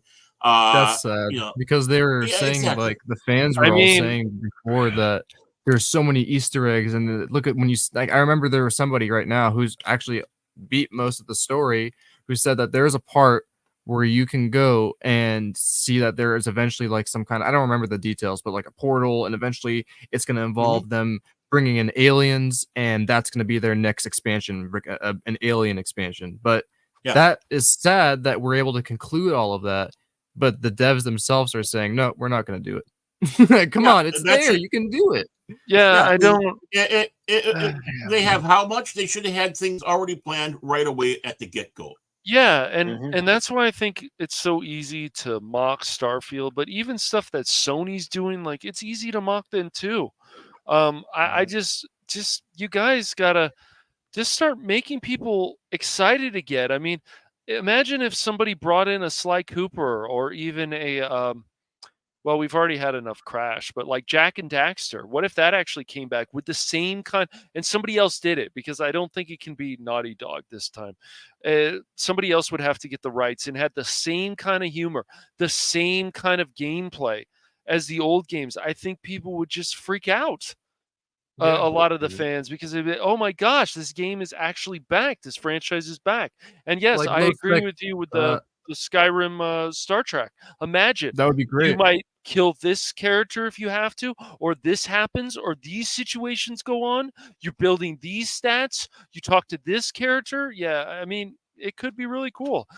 Skyrim like could be a Lopek lot of was saying different. earlier, though, like having different Kyle premieres. Katarn. Mhm. Kyle Katarn. Imagine if they dropped out of nowhere, Dark Forces 3. Here you go. Oh, Yeah, I know. And it's well, like think there's about the no reviews that the remaster of Dark Forces is getting. It's getting a lot of positive feedback. Yeah, Yeah, no, and- imagine it's like that exactly though. Like they don't Mhm. actually decide to make it too modern. They just want to use what worked. That would Mhm. blow everybody away. 'cause I would it's love just them so to say, uncommon. okay, we made some progress with Knights of the Old Republic. Let's finally, well, basically, in some ways, it is the Old Republic. Let's actually finally make a new Knights of the Old Republic 3. Oh, but we're getting the remake. But then they're like, we're going to change the combat and stuff. I don't think the combat was bad. I understand, but I liked it. It was different with basically in a roll of the dice, and then you fire your blasters at the enemy, and they fire back at you. I like that combat. It was a more of a turn. It was turn based basically, but it they're was trying cool. to bring in the Yeah. D20 role playing system into it. So of It course was it's gotta be different. true. And if it's just action packed now, if they really finally do make this remake of KOTOR, then the combat's going to feel like a lot of this other stuff, Modern. and I don't know if that's right.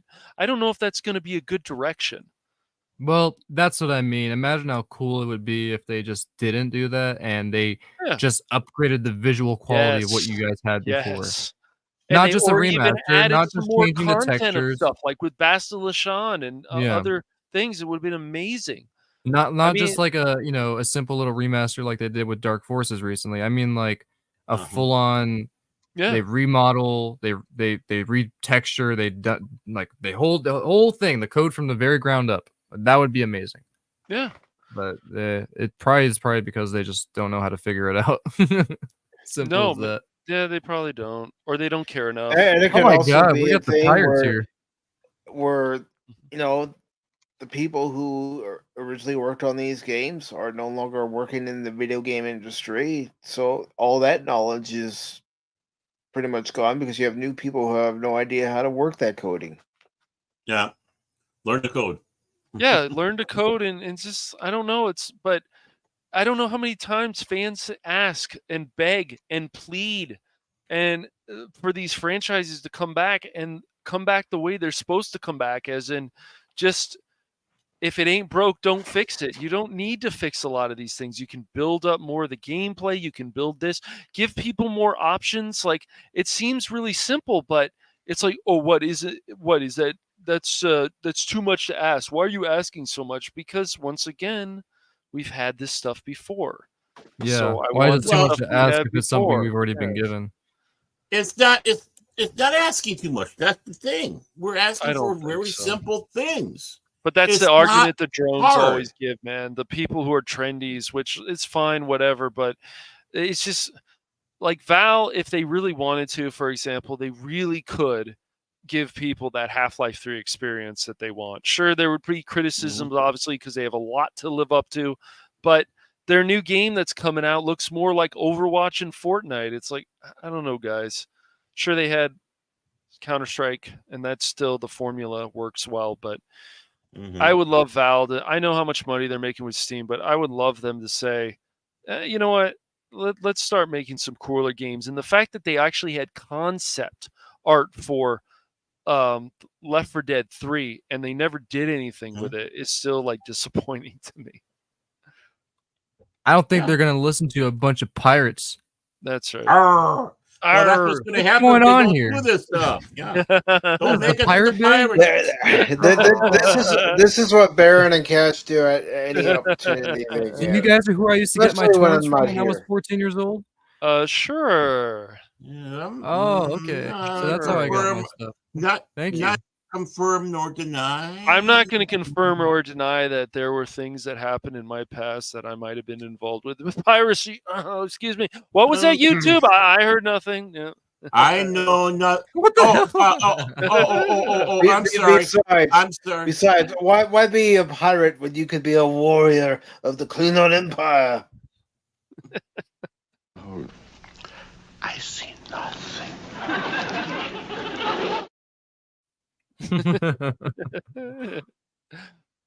But you know what? yeah, let's talk about Alien. What do you guys think about the new one coming out? I saw the teaser trailer and I was mildly intrigued. Yeah, Yeah, I think that's right. I saw it with Spock before, and I feel the same way. I'm intrigued by it a bit, but I don't know. We'll see. I'm as motivated by any trailer can do to a person. Let me see the full damn thing. That's right. Mm-hmm. Let's see how this turns out. A lot of Let's see what they've trailers make learned. it look so much better than it Right. actually is. I want to see how the pacing actually goes.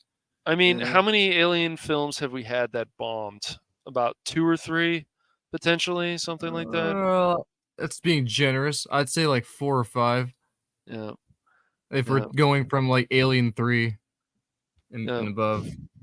Jace, you know you loved it, man. Stop being Alien 3 harsh. was awesome. Come on, man. Yeah, it had a future Doctor Who in there. Come on, man. Jace. You can't say that. It also had a son of a Doctor Who star in there, if I remember right. Come on, man. Jace, just tell us. Jace, it's Pride Month, man. We're your standards. Jace, come on, man. Jace, you know you love what they've done to Doctor Who, and you can't wait to watch The Acolyte. You love it, man. You're so excited. You're gonna be your ally, man. Don't fight us. We're your ally. Can we blame him though? Can we blame him? I mean, after Covenant and Prometheus, in my opinion, wasn't that bad. It's different, but it was like, finally seeing something similar to 1979, kind of. But it had questionable CGI, that's for sure. I don't know how I feel about the Prometheans. I just what was the one I watched in high school? Was it Coven? I think it was the one that Joss Whedon did. Yeah, well, I think that was the one I watched. Was that Coven? Don't look at me, man. I don't know. I don't know. I don't know. I wasn't there. I didn't go to I know. I just remember. I just remember there was humans and aliens, and they were fighting each other, and there were a lot of soldiers, and there was a lot of Xenomorph film? Yes, I think it might have been. Yeah. What year was it? What year early did I watch 2000s or that? before or after? No, that was in the 90s. I watched it, so yeah. Okay, so maybe 96, something like that. 97. Wow, actually, I don't know what that might have been. I'll go look it up. What's wrong with aliens and humans living together in peace? Come on, man. Don't sow discord with our alien brothers and sisters out there. Baron, because anytime a peace attempt has happened, wars broken out, and then you know what happens next. Are you saying you want a xenomorph in your house hanging out with you, Baron? Is that what you're saying? Well, I already do. It's called if he does, this is what he's going to be saying next time. That's it, man. Game over, man. It's game over. Yeah, well, that's just like your opinion, man. Steve Buscemi in the background. Shut up, Donnie.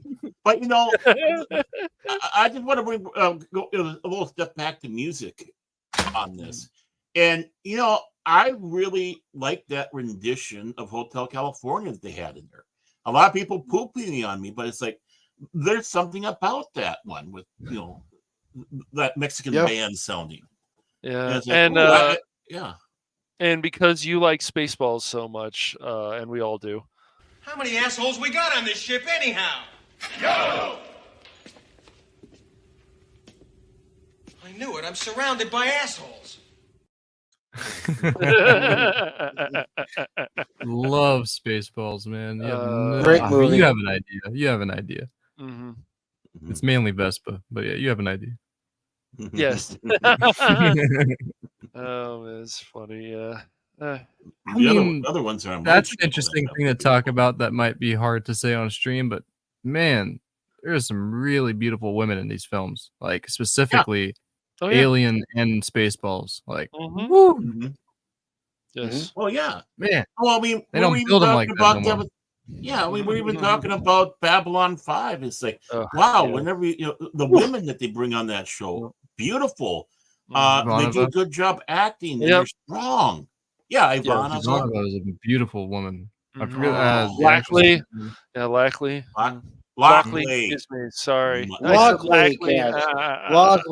that was terrible. That's like I thought you guys were saying. I hope you were saying broccoli.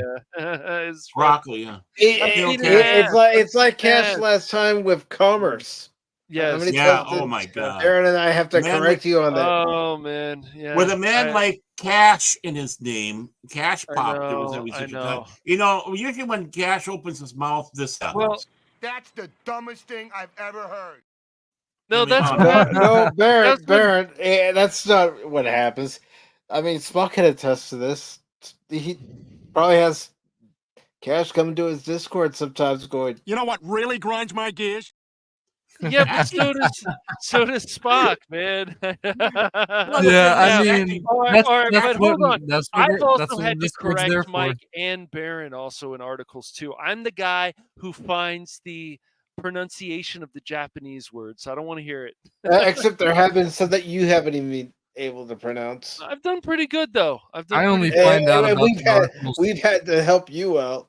Yeah, I we only all found help out each about other. the articles through you guys. We always trash talk each other, but yeah, I don't know how you guys do it because we just want to get articles things piss right. me off. I know. We just want to get things right, and so if we mispronounce a word, we'll go back and fix the problem. That's our goal. We find articles to piss people off. How's that? We do. That should be our motto.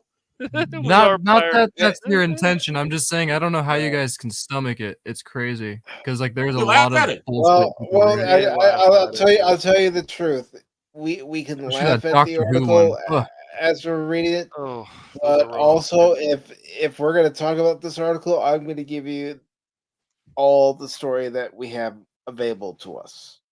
Yeah, and don't kid yourself. All the information. We have gone off on articles. Yeah. Especially especially the D&D one. I think I caught a bit of that, Baron, with the Doctor Who one. I couldn't say I couldn't regret it though. The D&D I definitely understand. I went on. I couldn't regret watching it. It was definitely.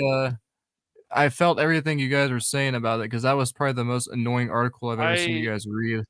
I even got mad recently about Helldivers 2, or as I like to call it sometimes, Hell Connection 2, because Mike still can't play. No, I'm not the only one. I've joined their Discord, and I'm not the only one that still can't. Arrowhead, get the arrow out of your head and then Seriously. fix this shit. Come on, fix your shit. And yet, Spock and I know people who say, "Oh, there's nothing wrong with Helldivers 2. Maybe something's wrong with Mike's computer." We were able to get it in a fire team like no problem. That's right. That's Yeah. right. What's the deal? What's different with fire team and Helldivers? Dark I can tell you, it's a bigger player base on Helldivers. So yes, they gotta start pointing the fingers back at themselves. Yes, they do. Yeah.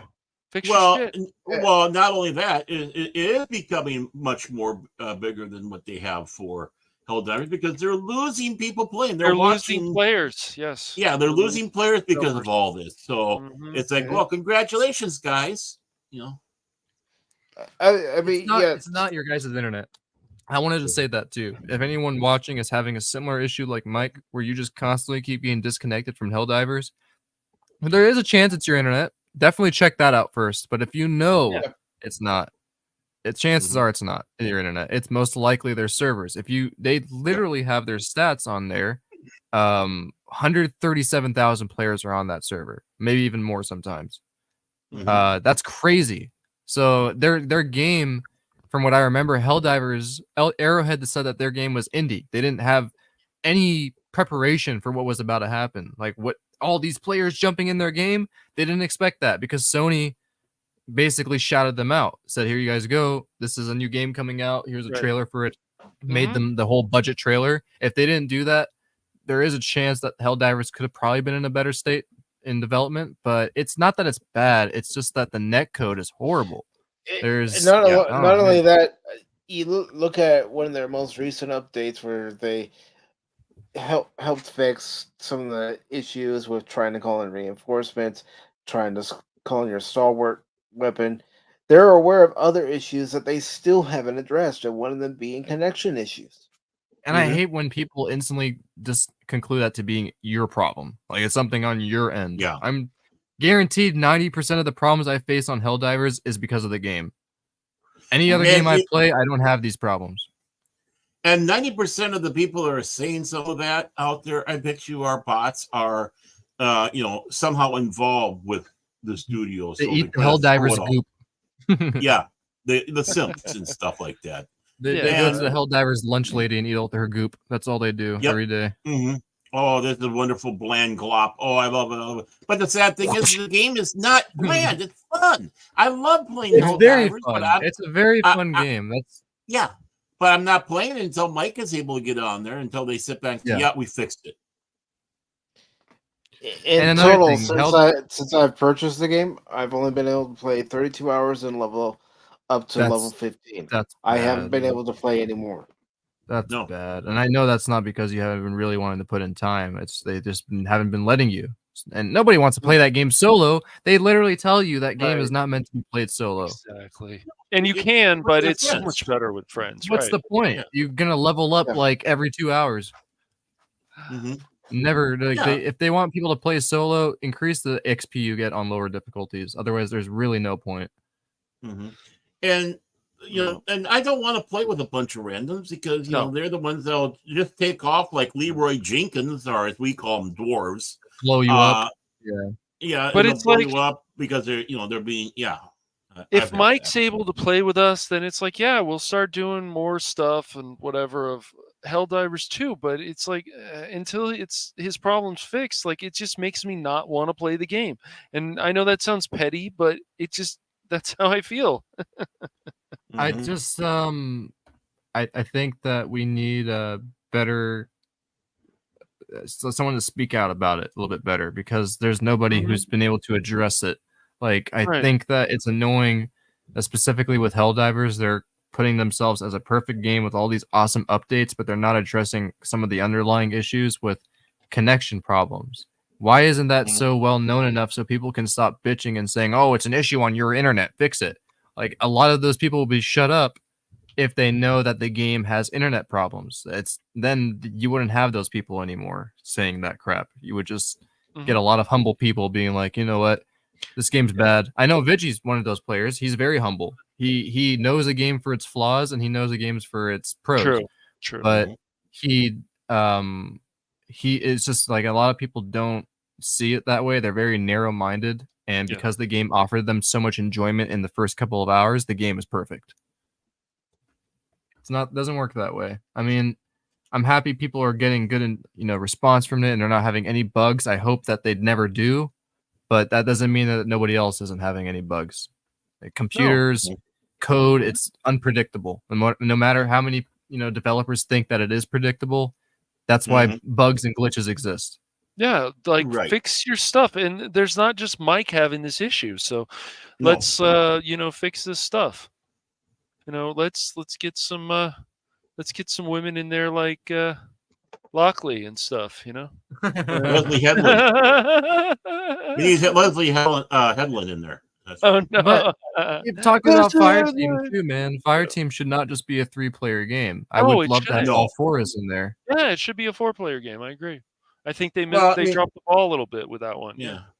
Well, they're going to have that 3-person with Space Marine too, but they also let drop that there's going to be certain different also types of going out there and doing parties, including PvP. So I mean, that's interesting. But. And I'm just like, I want to keep telling people, like, just be careful about pre-ordering any of these new games, even ones that you're excited about, because there may be some problems that you didn't expect to experience that happened. So just be very careful. It's not so much all the woke stuff or the pandering stuff or whatever. It's other things in the game that can be problems, like technical issues, for example. I mean, the only time I broke the rule, I admit it, I broke it even after seeing all these other problems with stuff. Yeah, of course. I broke it with the Battlefront 1-2 remaster. Because I figured, well, they did a great, even though it's a different company, they did a great job with Dark Forces. This is Aspire. They should be doing a good job because they have a reputation already. So it's like, okay. And, it was being offered for, that discount. It's like, well, yeah, I mean, I want a discount. No problem. Yeah. I didn't even load it into my computer because it was about ready to, when they hit and, all the people reporting, it's like, no. This is more than just 1 or 2 gripers. This is, huge. and asked immediately for a refund. It's like, I'm not even going to try it if this is the way. I'll just go back and playing my original games. I was looking forward to this, but you dashed my dreams. And that's something you expect wouldn't be that way. No. But I'm back to never pre-ordering. Besides, stuff's so friggin' expensive. Wait until it goes on sale later on. I have patience. Yeah, exactly. There's no rush. You have tons of games from the past and whatever to play for hours and hours until your eyes fall out of your socket. And there's I haven't still even fun played to the new play. Spider-Man games yet. Yeah, I don't even know what they are. I'm gonna keep making fun of stuff like Spider-Man and the Lost Crown. It's not that I hate these games or like, oh, this is the worst thing ever. It's just like the direction. It's like, no, guys, like you had something great with Sands of Time. Go with more of that direction. That's what I want to see. Oh, we're gonna go back to a side scroller. I mean, yeah, that's not terrible, but I think sticking with the 3D stuff would have been cooler, personally. Yeah. For new Prince of Persia games. So, well, I mean, but that's hard work, Cash. Come on, I know Cash. it's too much. Why are you making us work? We want to sit around and throw basketballs in our office and goof off, and then just put in the minimal work as possible. We're too busy. We got pulling the drinks out of the fridge, and we got that big jar of cannabis, and it's like, wow, we're just chilling out here. maybe we'll get like about hey, we got 5 hours of work done today. Cool. Okay, we did it. Yay! Yay! We're ahead of Central. Usually it's 4.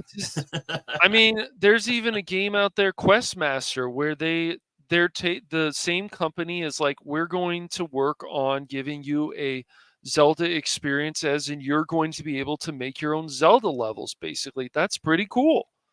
There's potential there, so we'll see where it goes. But people are pointing out, especially this game is early access, and that there needs to be work. But hopefully the community can help them. But a lot of these early access games, it's like, I get the other argument, like, I don't want to help finish your game all the time. Do your own shit. And like, I get that. I agree. But I got another beat to show if you guys want to hear it. Yeah, man, go for it. I don't know. Do we? I mean, okay, let's have a vote. Let's have a vote out there. Let's make this democracy. We don't want democracy to die. This is it. This is the last beat you're allowed to show on here. No. Ever.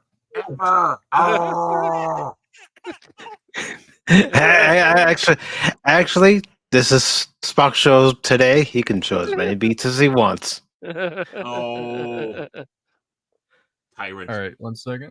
This is what you guys made me feel like right now. Okay, hopefully this is good. I don't know. Wow! If you've got an issue, here's a tissue. That's the best one. I love that movie. Oh man, Gold member. Woo! It's a funny film. They're all funny. I still think the first one's the best, but yeah, they're all funny. So this one is called Casting Shadows. No reason behind the name. I was just trying to be edgy. But here's something. Maybe you guys can come up with a name for it.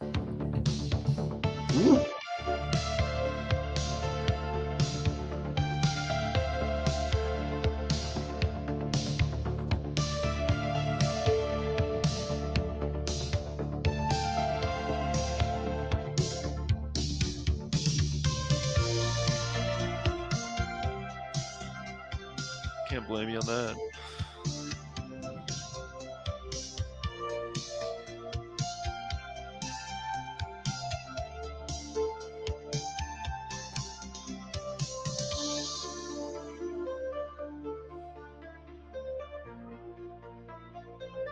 You could definitely use this as a cyberpunk theme, I think. We'll use it for your theme. Okay. For your origin story. Origin story. You could use it before you're starting the stream. True. How about Guardian the Shadows? Which name? How about Guardian in the Shadows? Guardian. Yeah, Guardian in the Shadows. Guardian in the Shadows. I like that. That's definitely better than Casting Shadows. I just didn't know what to name it. What's your why do you choose Guardian?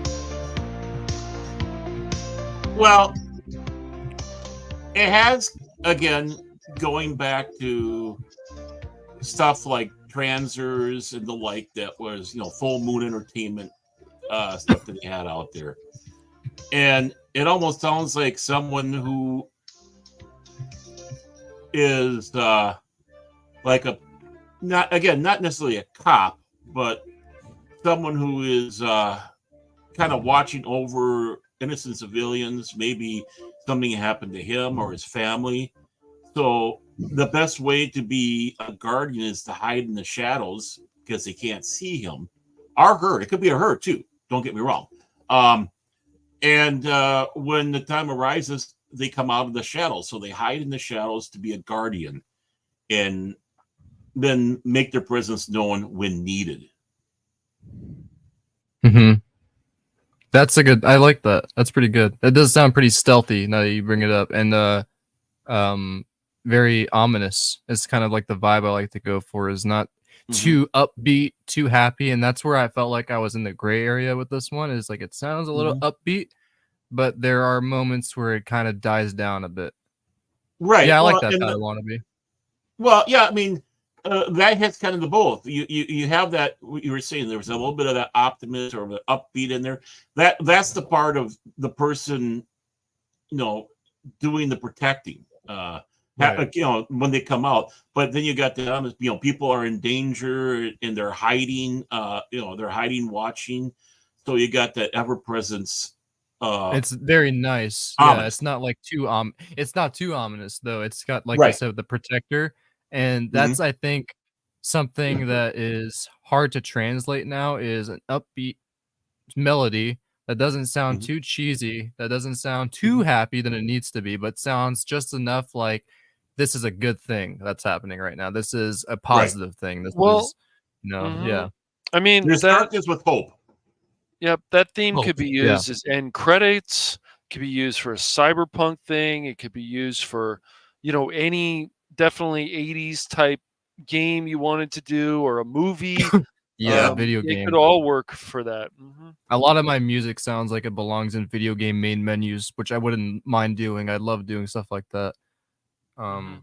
But yeah, that'd be cool. I like that name too, Padawannabe. Those names you're coming up with are awesome. Synthahol. That's cool. Guardian of Synth, the guardian that drinks Synthahol.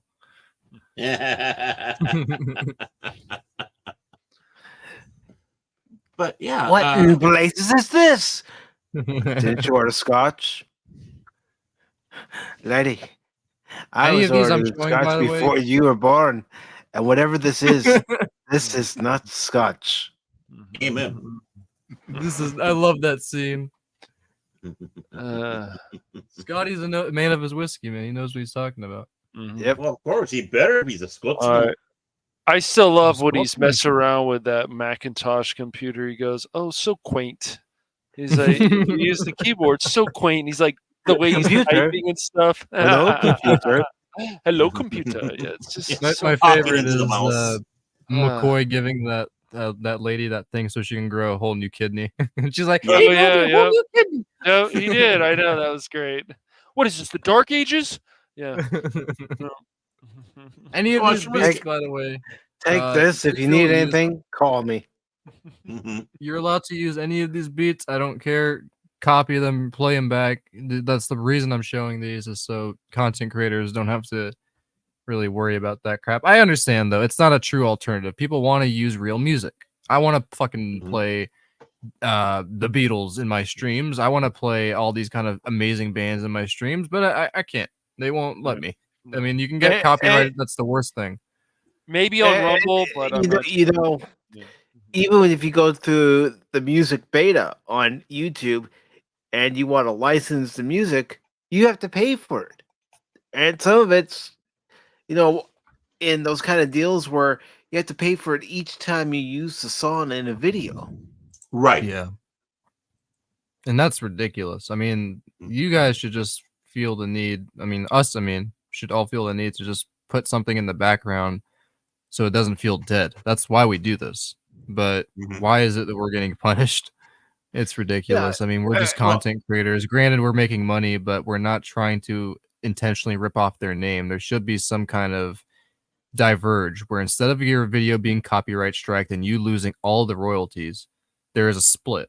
So you get still money, and the music that was in your video, there should be a fair split for what they make as well. I'll go ahead and show you one of the examples that they give for creator beta music, and let me just share my screen here. And go for it. It's time to share the screen. There we go. So that's what we share for music. As you That's can enough see out here, of you, Baron. Now, if you want to use some of these songs, this song right here, they're asking for 99 cents. So then you go to buy license, and then it gives you all the details as far as what you can use the license for. And, this particular license does not expire, supported in all regions. So whose music are these? Like, it's just are these real artists like are on the radio, or are these just like made for YouTube? They do have real artists on here. I mean, I'll just type in Stan Bush. That's new for me. Wow. Stan's Bush? Stan Bush, Baron. Stan Bush. I don't even know who that is. Oh, man. Yeah. But oh man, yeah. See, only one of them is purchasable. Yeah, you can check check license available, and these are the different songs. So, say I were to click onto this, it tells me I can use the whole song if I want to for any duration. Supported regions. It works in all regions. The license does not expire. I don't get that.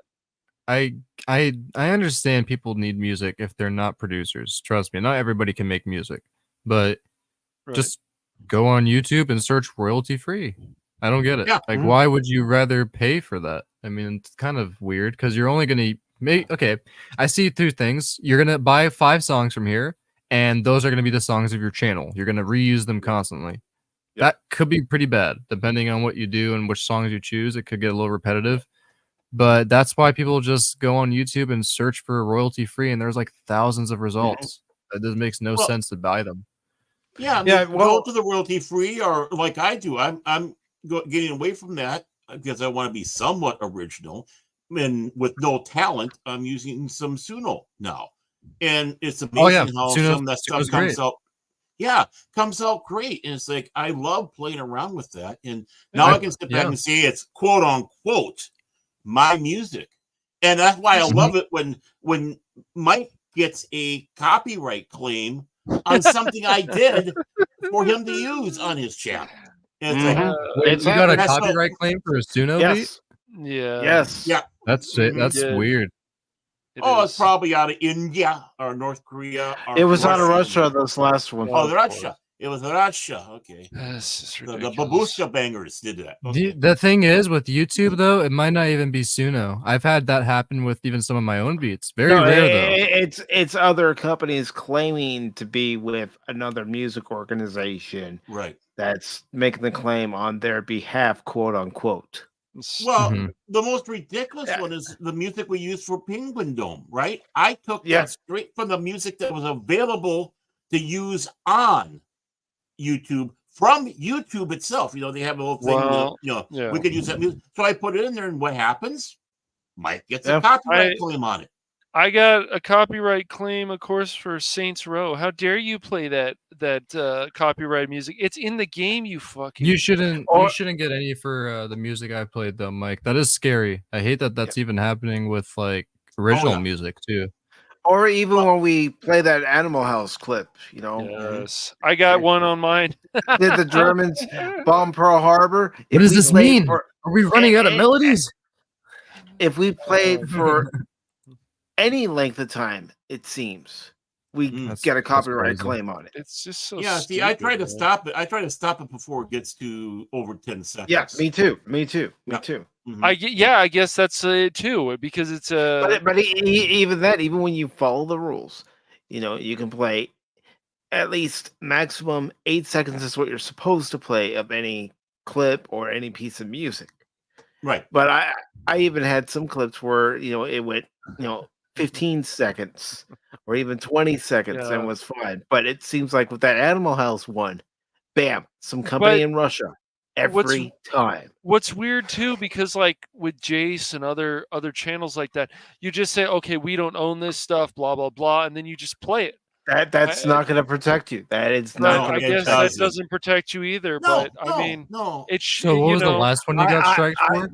Well, it was for the Animal House clip. I'm not going to play because I don't want to have to obviously remove. not. But like, out of sequence. So even if you follow the rules, they still do that to you. Yeah. Even if you follow the rules, I mean, I'm going to show everybody who's watching right now what I put in.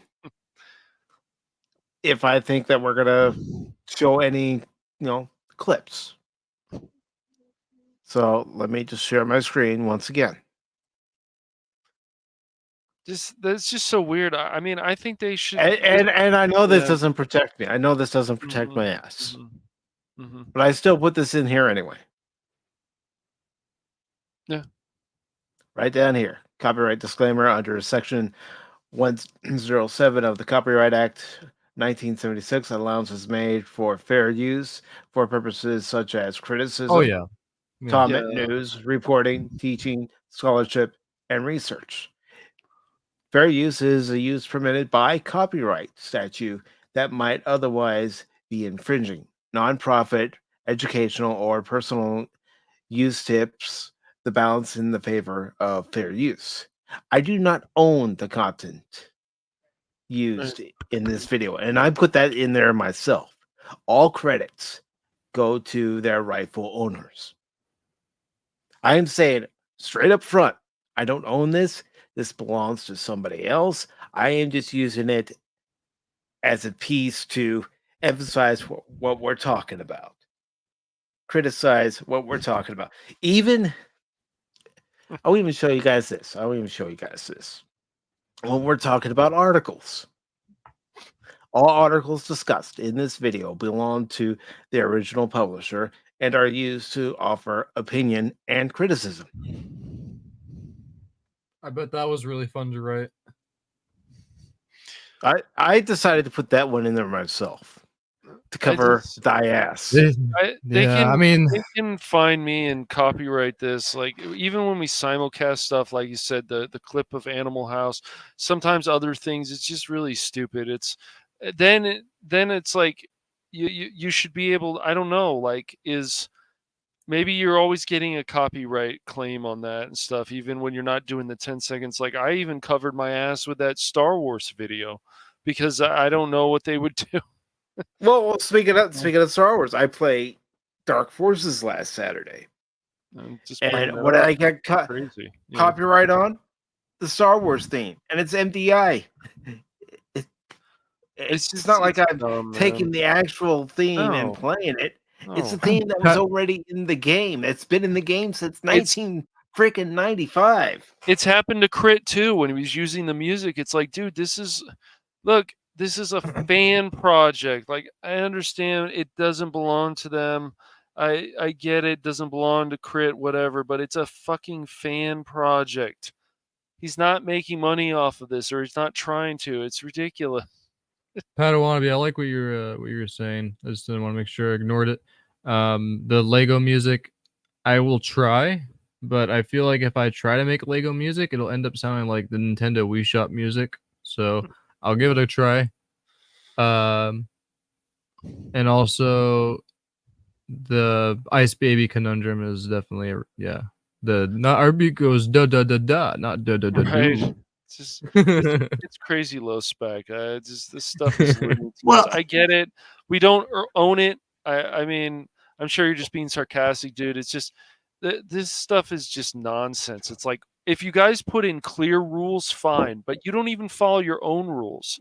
So how can you expect content creators not to be annoyed by this? Well, it's also very selective. Very. If you have people out there playing games or even fan films, they're using the music from Star Wars. They even credit John Williams and such. Nothing happens to them. Exactly. That's true. Now you have well, I'm going to mention the on their page. Forgive me for doing that, but Eckhart's Ladder in this whole thing, he was doing videos. He got permission in paper, registered that he could use this type of this guy's music on the thing. He knows the guy. He's got the permission, but with everything on that, even with the guy who did the music thing, hey, it's cool. They still struck him, and yeah, it was a full strike. It's crazy. Yeah, it's happened to other creators who've paid for the license to use the music in every single video they do or every single live stream.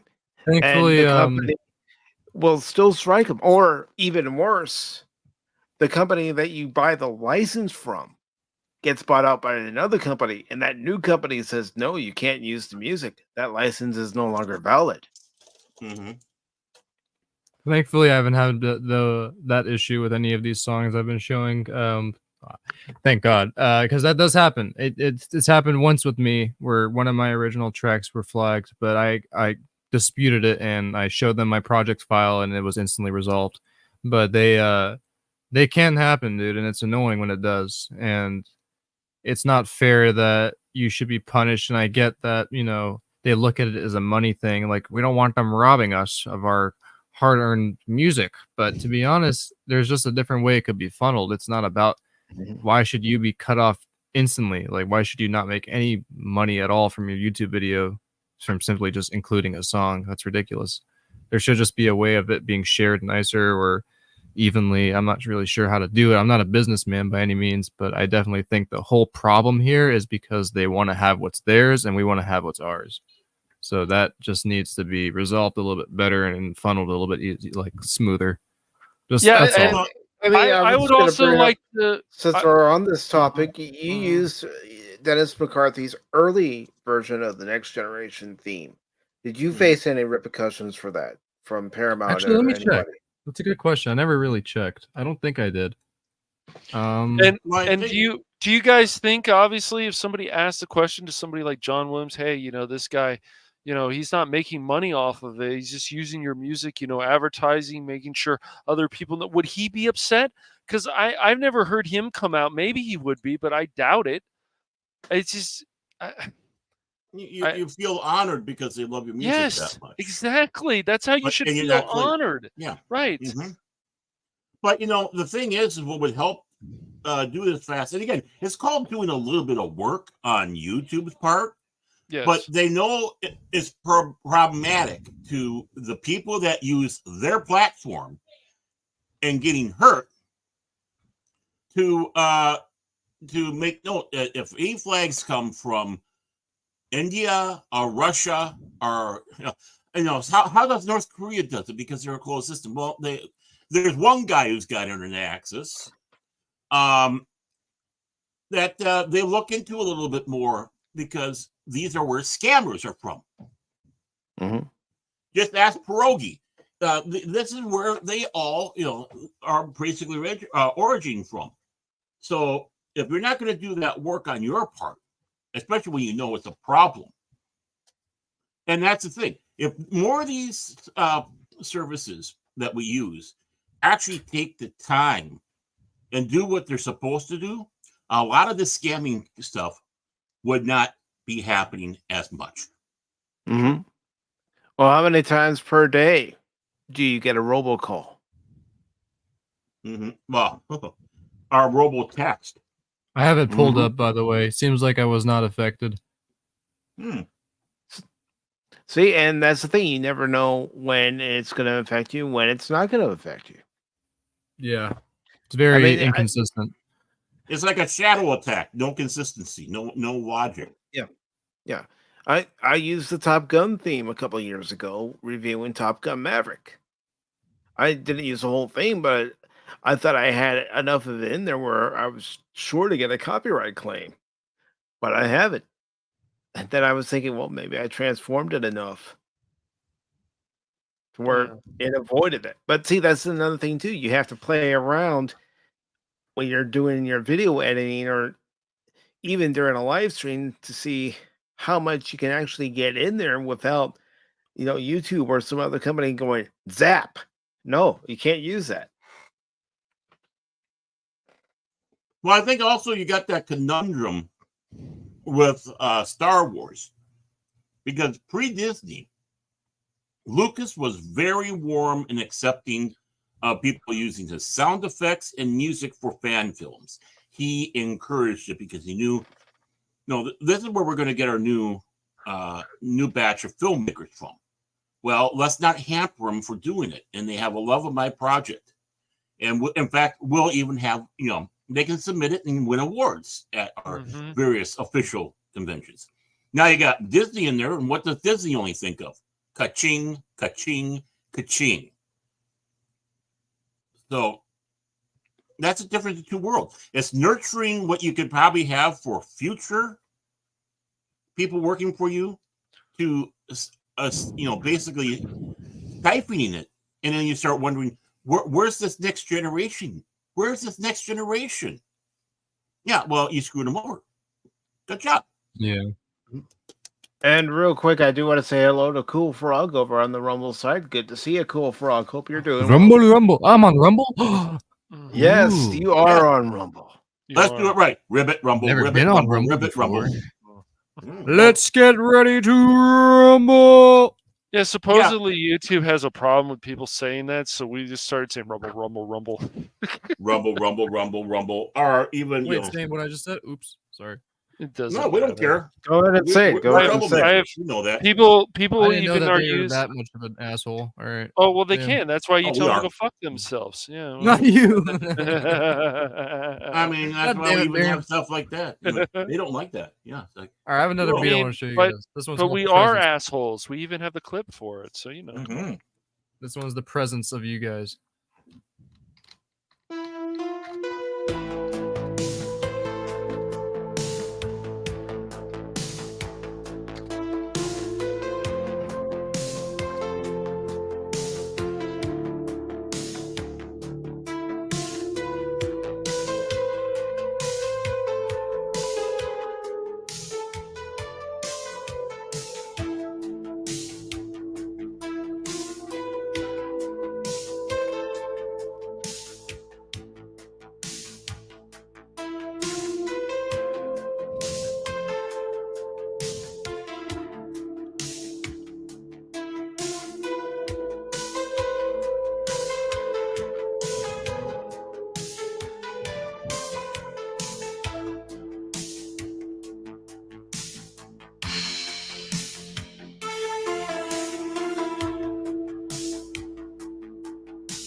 It was on that night. Bear and Orman Tagge and Cashmoney007 decided they would try to take over Pop Talk.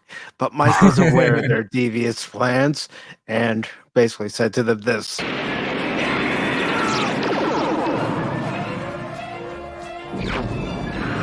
Extinction to all traitors! No, honestly, that one even has a hint of that English, 70s, 60s, 70s type. Let me know if I'm getting a little bit of annoying with these beats, because I might show a bit too many. I apologize in advance. No, I love it. Don't worry about it, Snuff. This is all about you. This is all about you, man. I'm loving it, man. Come on, man. This is what you like to do on your I'm channel. happy you guys are seeing it though. Like you nailed it with the 70s. Like, yeah, that's very that should hard be called- to do. That should be called the Pop Talk files. Look, dude, you can put this music into that modded stuff that guy is doing for Stalker, man. Come on, man.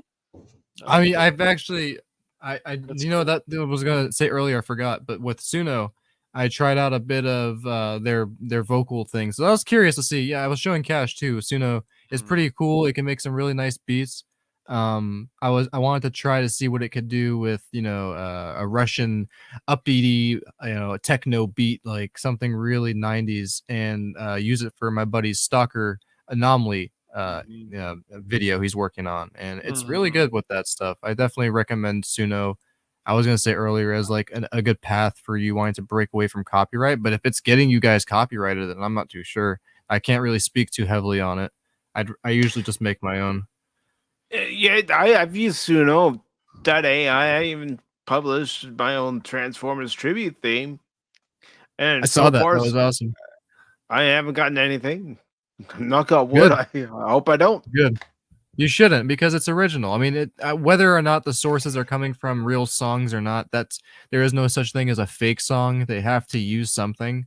Right. But I mean, they could just use more beer commercial songs because they don't have to really use real ones. But I mean, that's what they're probably trained on. And honestly, if that's the case, whatever, it's still making something new, I hope.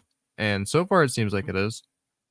I mean, we got two in our music background music, basically about us being always a downer about everything, making fun of the people that call us that, and of course the drama of Pacific414. I mean, and you know, it's like I'm sometimes surprised how well they do that. I mean, I did my thing about tribute to Captain Kirk that I put on my channel, and I'm promoting myself. And it's amazing. It's got a lot of responses. It's also the only one of the music that I put on there that got downvotes from the Shatner. Yeah, it is. It is. What? The only one. Yeah, because that community is so divisive, man. Oh my God. Because they just can't stand Kirk for whatever reason. No, because they just want to disagree. That's all they want to do. Right.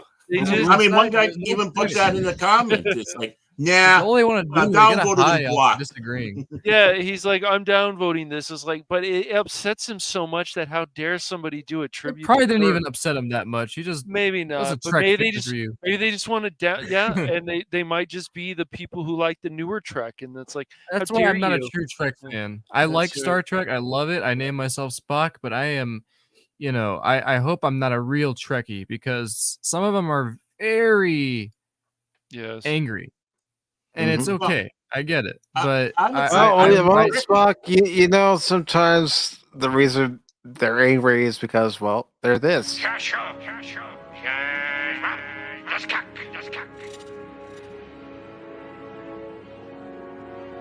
He said, today is a good day to die.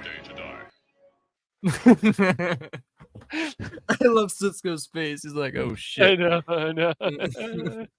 But yeah, I mean, I call myself a true Trekkie. That's why I don't like the new stuff. Yeah, that's fine. That's fine. I call myself a Trekkie. A traditional Trekkie. Some of them I've talked to are very passionate and think that they just want to debate about something. And you're not like that, Baron. So you're the good side of it. But there is people I've talked to who really want nothing. Even if we agree on the same things, they want to have something to argue about. Like, oh, you didn't like the pylons on the original Constitution class? Like, what's wrong with you? Like, come on. As long as I like Star Trek, that's all that matters. As long as I get it. I think as long as I get what it's about. You didn't like Barclay? Barkley? No, I'm just kidding. But Broccoli. Lieutenant Broccoli.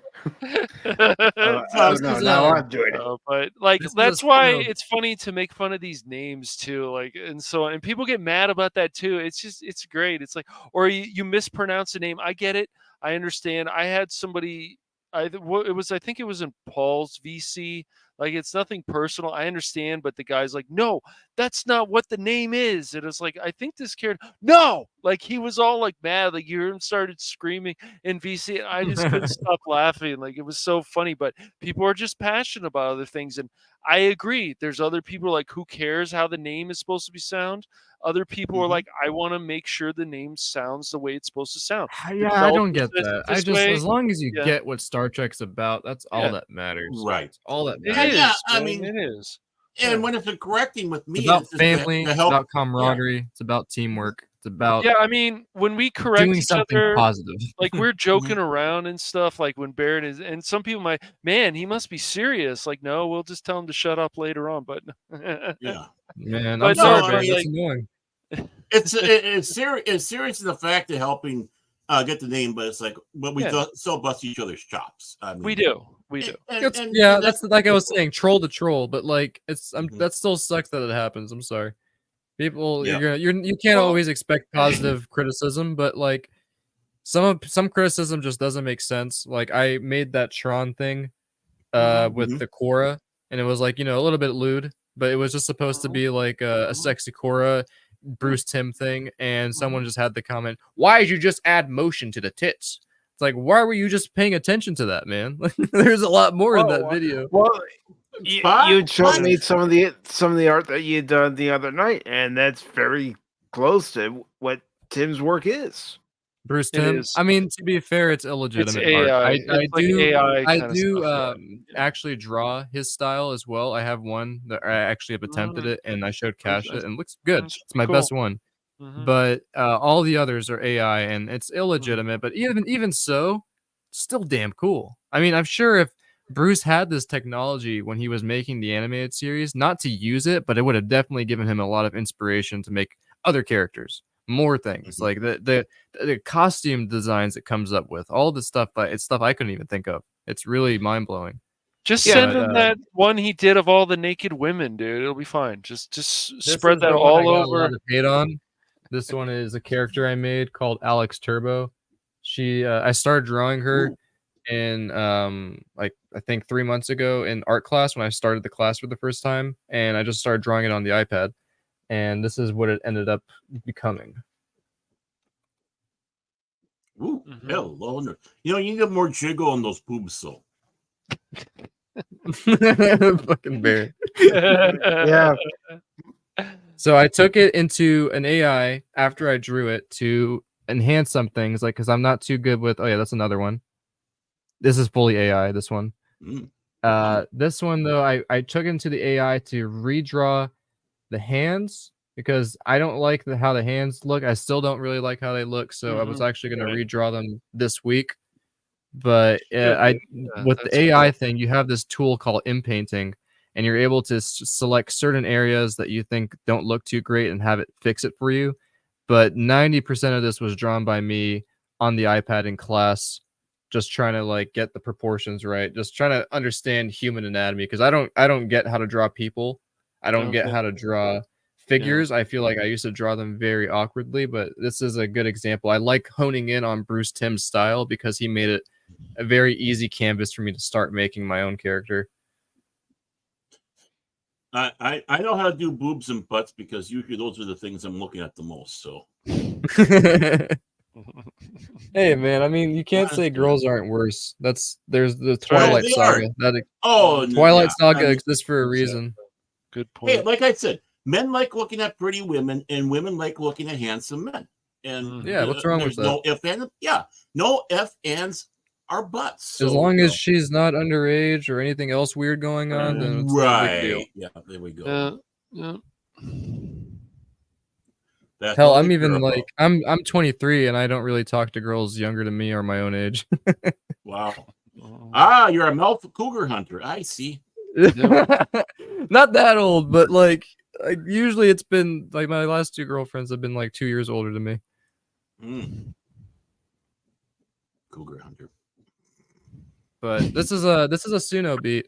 He goes up to him. He goes, "Hello, nurse," and they're like, "What?" Yeah. Since we were talking about Suno, I thought I'd bring out one of the beats I really liked. I don't know if I could do it better. There's obviously guitar in this, and I'm not too great at guitar. Obviously it's a wizard at it because it's an AI. But this is something I tried to make that sounded a lot different from what everyone else is doing on there, which is mainly like pop music. I don't know if you've been on their Discord, but their Discord is got a good group of people on there. Some questionable than others, but Shocking. we've talked about that, Cash. Mm-hmm. But Well, they you talked to they them, but have you didn't like talk to us. What's wrong with us? Are we chopped liver? they post a lot of pop music. That's one thing, and it's all the same, like the upbeat radio stuff. So I did this. You I know, the liked what reason there's questionable people in there, though, Spock, is because of people like Phil McCracken. That's why. Probably. I'm But sure. I like what you and Mike did, Baron, with Suno. I think that's what it should be used for, is more creativity, especially towards science fiction. It's always fun to play around with science fiction in Suno, see what it can make. I tried making like an orchestra Star Trek thing in it, but it didn't come out too well. So I think I'm just gonna make it myself. No.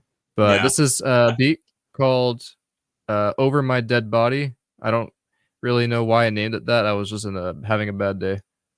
Okay, whatever you say. Oh shit, sorry. What were you saying? I said, whatever you say over your dead body, we'll arrange that. Cash lives nearby. You got your mission, Cash. Well, Cash can bring it on. I have my own chin to defend me. He's got his own chin. That's right. Yeah, I have a chin war. Chin war. The schnoz war. Chin dome. Two chins chin enter, versus one schnoz. chin leaves. Oh, Do you want to? Like, I don't know if you want to, but do you want to show that music video that you were in with your friend, or? I was going to. I just if it's okay, because like there is some obviously questionable profanity in there. There is some questionable stuff. That guy. But obviously everything I did was cool. My buddy did a good job too. I liked what he did. It's just that the language isn't really accepted everywhere. But if you want to, I can show you a music video. That's true. I was, more thinking about, copyright and everything. Yeah, that too, because it's not. That's fair. Yeah, it is on your friend's channel, so I think. Yeah, I don't want to risk any copyrights either. No. So these are beats I'm showing that haven't been really posted anywhere. I think but you if would you have guys to want, pause it I every can talk 10 about it. seconds, but yeah. I released a music video yesterday with my buddy. We've been working on it for 3 months, and we were just filming at different places. We were dressed as the Men in Black. That was the idea, because we wanted to eventually incorporate alien CGI into our music video. It didn't get to that, unfortunately, but we decided to just do like something mixed with Men in Black and Reservoir Dogs. So we had a group of people. We were all walking, and we were just reciting the lyrics, and we're doing our hand gestures, and it was kind of like a montage where we have a group of people walking with us. We're going to different locations, and there is a meaning behind the song. It's very hard to misconstrue to extract from the video, but it's all about all these young rappers nowadays. A lot of them, unfortunately, getting into drug habits or bad gunfights, all these kind of things that are going on, and people who just want to rap, make music. It's not about that. It's not about showing off what you can flex or how cool you are. I mean, I'm not a moral arbiter. Like I said, I don't know rap that well, but I can tell you it's sad to see on the news, kids who are like younger than me dying to fentanyl overdose or getting shot in the street because they had a an argument with somebody over a drugs like weed or something. And it's like, it's ridiculous. This is all about being a gangster. And this whole song I made with John is called Time Arrives. And it's the time has arrived to be real with yourself. Time has arrived for real music to come back. And the time has arrived for us to just tell stories. Like, that's what rap, I at least knew what rap was growing up as a kid. Rap wasn't about, how many women you have or gold chains you have. It's usually about a story in there and the upbringing of that rapper or something else. There's always something else.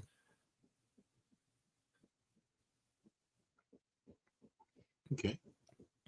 But yeah, that's something if you guys want to check it out. I agree with you. Yeah. It's out on his channel right now. You can search it up, called Time Arrives. But yeah, it's really good. It took a long time to finally finish. But yeah, this is a Suno beat as well. I tried to make like an Afro beat type thing. It didn't sound too African American, the drum pattern, because if you guys don't know what Afrobeat is, it's like this tribal kind of genre, and the beat pattern for it is really cool. It's like, and I tried to get that with Suno, and it did an interesting job. Here you go.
I like it. Yeah, it's pretty good. It's pretty smooth. That is something you would have heard on 1970s radio. Yeah. It's got I don't know if any of you guys know the artist Skin Shape, but he's a recent artist, started in like 2016, started making music like this, and it's very rare you find somebody who tries to be vintage, not intentionally, but that's just the instruments they prefer. That's the sound that they like, and he makes music like this, and oh man, I definitely recommend it. Skin Shape all the way. Okay. That Gets me through a lot of tough times. I mean, Now, that's Spock. a time travel. That's a time travel song. There. Now, Thank you, Spock, man. before Yeah. we start wrapping up here, I do have one question to ask you, and it's a question up? I said we would ask you in the beginning of the show is where do you see your YouTube channel 6 months to a year from now? So maybe 6 months from now, I hope to definitely have the episodic series episode 2 already out. A year from now after that, I hope to have 1,000 subs, but I really don't care about numbers. I've put in so much time into the channel that I hope that there is some kind of traction going on for it, because I feel I've been stuck at the 500, 600 range for quite a bit, and that's my own fault because I haven't really been making a lot of videos. So hopefully from a year from now, I decide to change that and upload a lot more.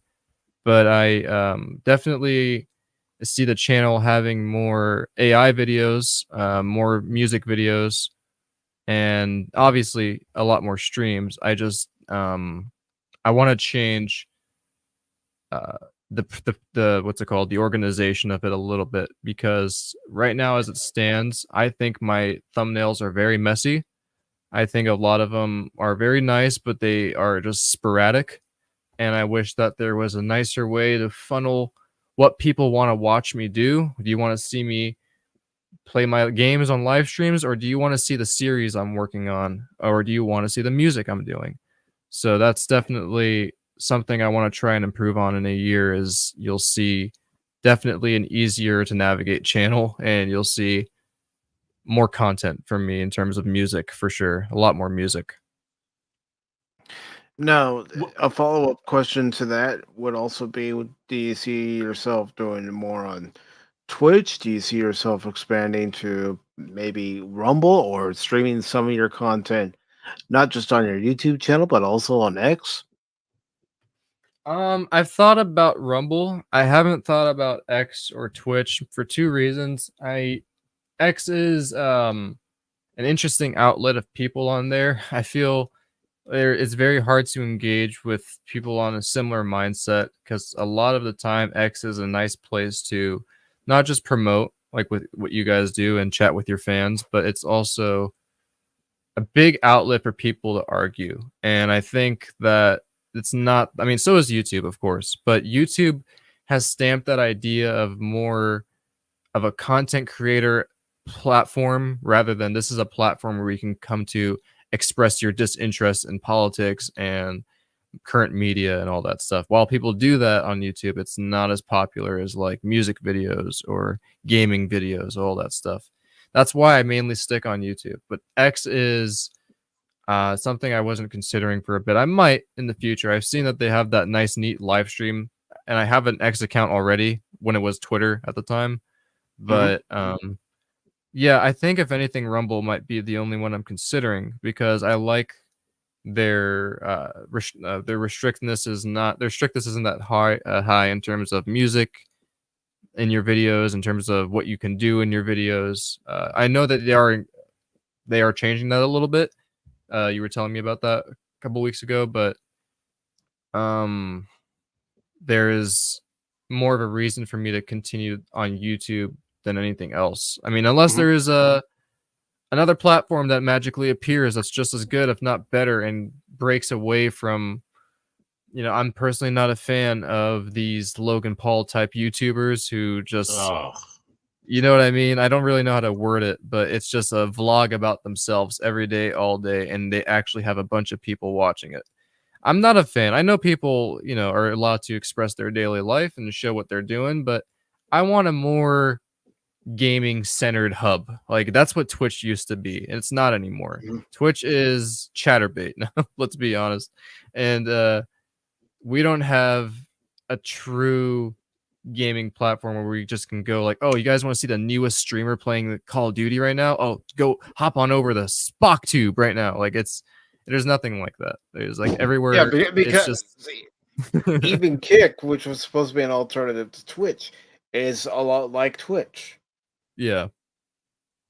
There's no reliable resource you can go to be like, this is where the official gameplay is going to be. This is where the official streamer is going to be testing it. This is where I can catch up with all of the gaming news.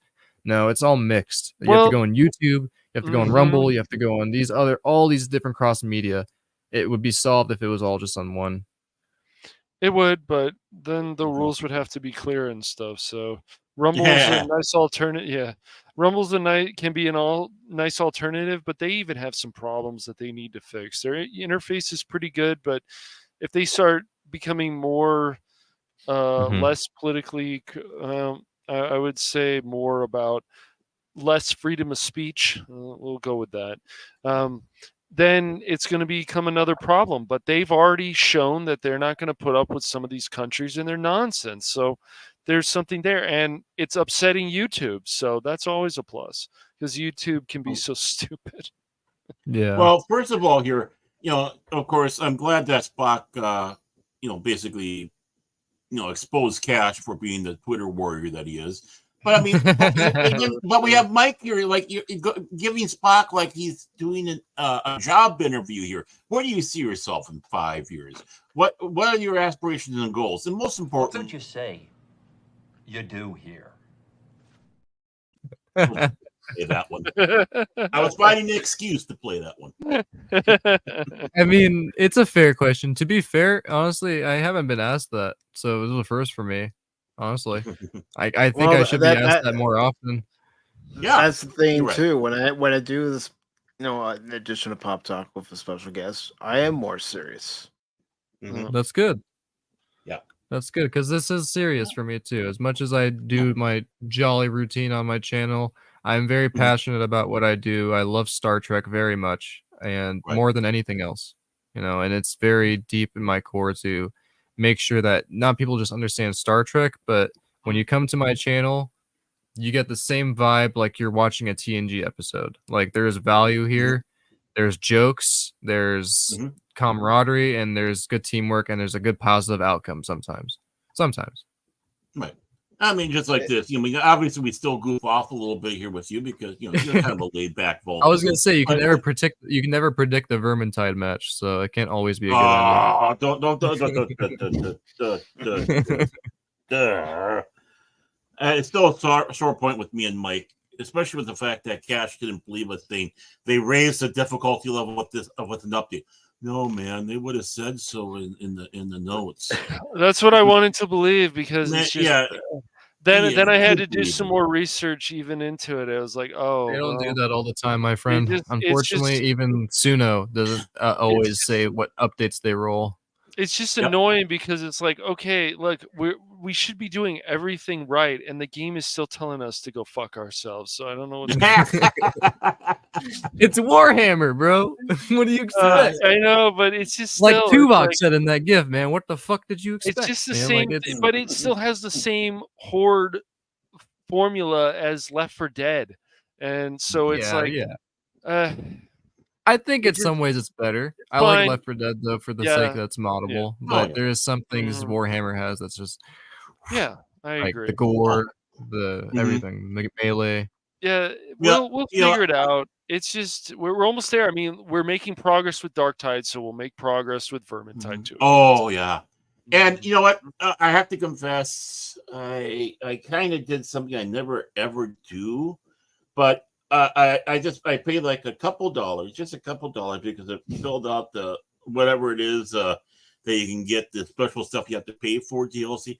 I got the Krieg warrior. I had to get the Krieg guy, this guy. And I tell you, one of the great things is, just like they have in Warhammer 40K, he's got his trusty shovel, and boy, does it cause heads to fly. I love it.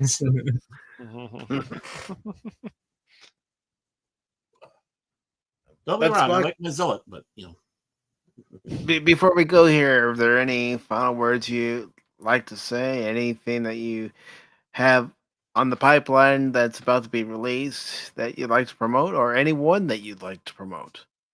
I wouldn't promote everyone on here, of course. I want to thank you guys again for having me. This was a lot of fun. I definitely, I not just for the sake of showing off myself again, I want to definitely join you guys on Pop Talk again and just talk, because this was a good time. But I definitely want to promote people on my Discord, Calamity Ganon. You need to get a YouTube channel, bro, like pronto. Well, especially for his Zelda stuff, man. Jeez.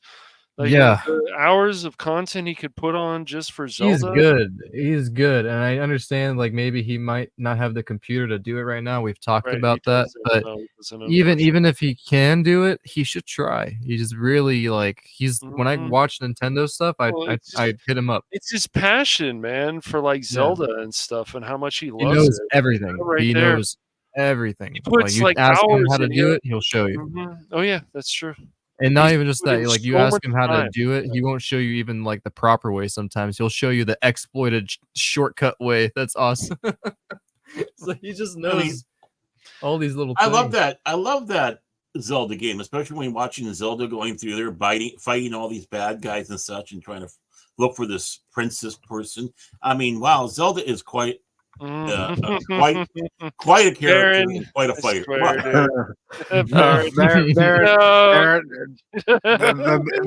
The main hero of the series is called Link. That's who you're playing as. Lancelot Link, the chimpanzee. Oh God. Well, I want to also shout out Mr. Capital G too, who helped me with that music video. Oh, nice. Okay. Very nice. Started kind of doing the Academy Awards. I'd like to thank my hairdresser, my fellow people. That's what I feel like right now. Yeah. I'm holding my trophy. I'm like, thank you for giving me the Pop Talk Award of the Year. I want to thank Mr. Cash Money for being the man he is always, the Twitter warrior. Thank you.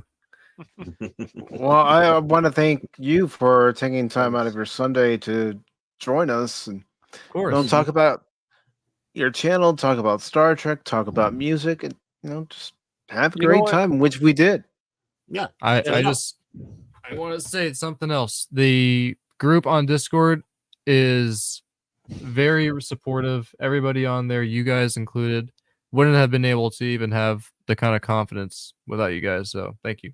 Not even saying You're that. welcome. Thank you. No problem, bro. But I think it's also important to say my mood has been the last month. So what I want to end off with is watch Pauly Shore, watch some John Carpenter, watch a lot of it. Yes. Get into Transformers. Yes.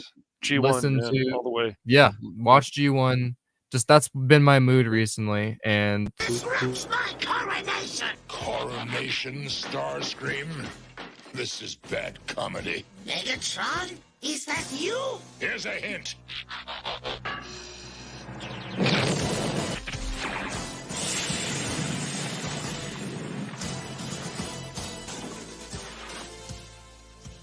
Will anyone else attempt to fill his shoes? What did you do to Cash, man? Wow. You're the Bear's the one who's Starscream. I'm the one who was Megatron. Now I'm Mike Galvatron. I've been reformatted, and Spock's Cyclonus. Cyclonus. Wait. So Spock's taking over the channel. What's going on? What? Oh no! Spock took over the channel. No, I am now changing my name from Cyclonus to Spockonus. But I myself welcome our Spock invaders. Just watch good 90s comedy. That's something I have to stress. Yeah. 90s comedy. Watch good 80s science fiction. Watch the Spaceballs movie 1,000 damn times until it's ingrained in your head. Just do it. And let's not forget regret it. Pauly Shore's greatest line ever spoken on the screen. You didn't make the whoosh, Bundy. Whoosh.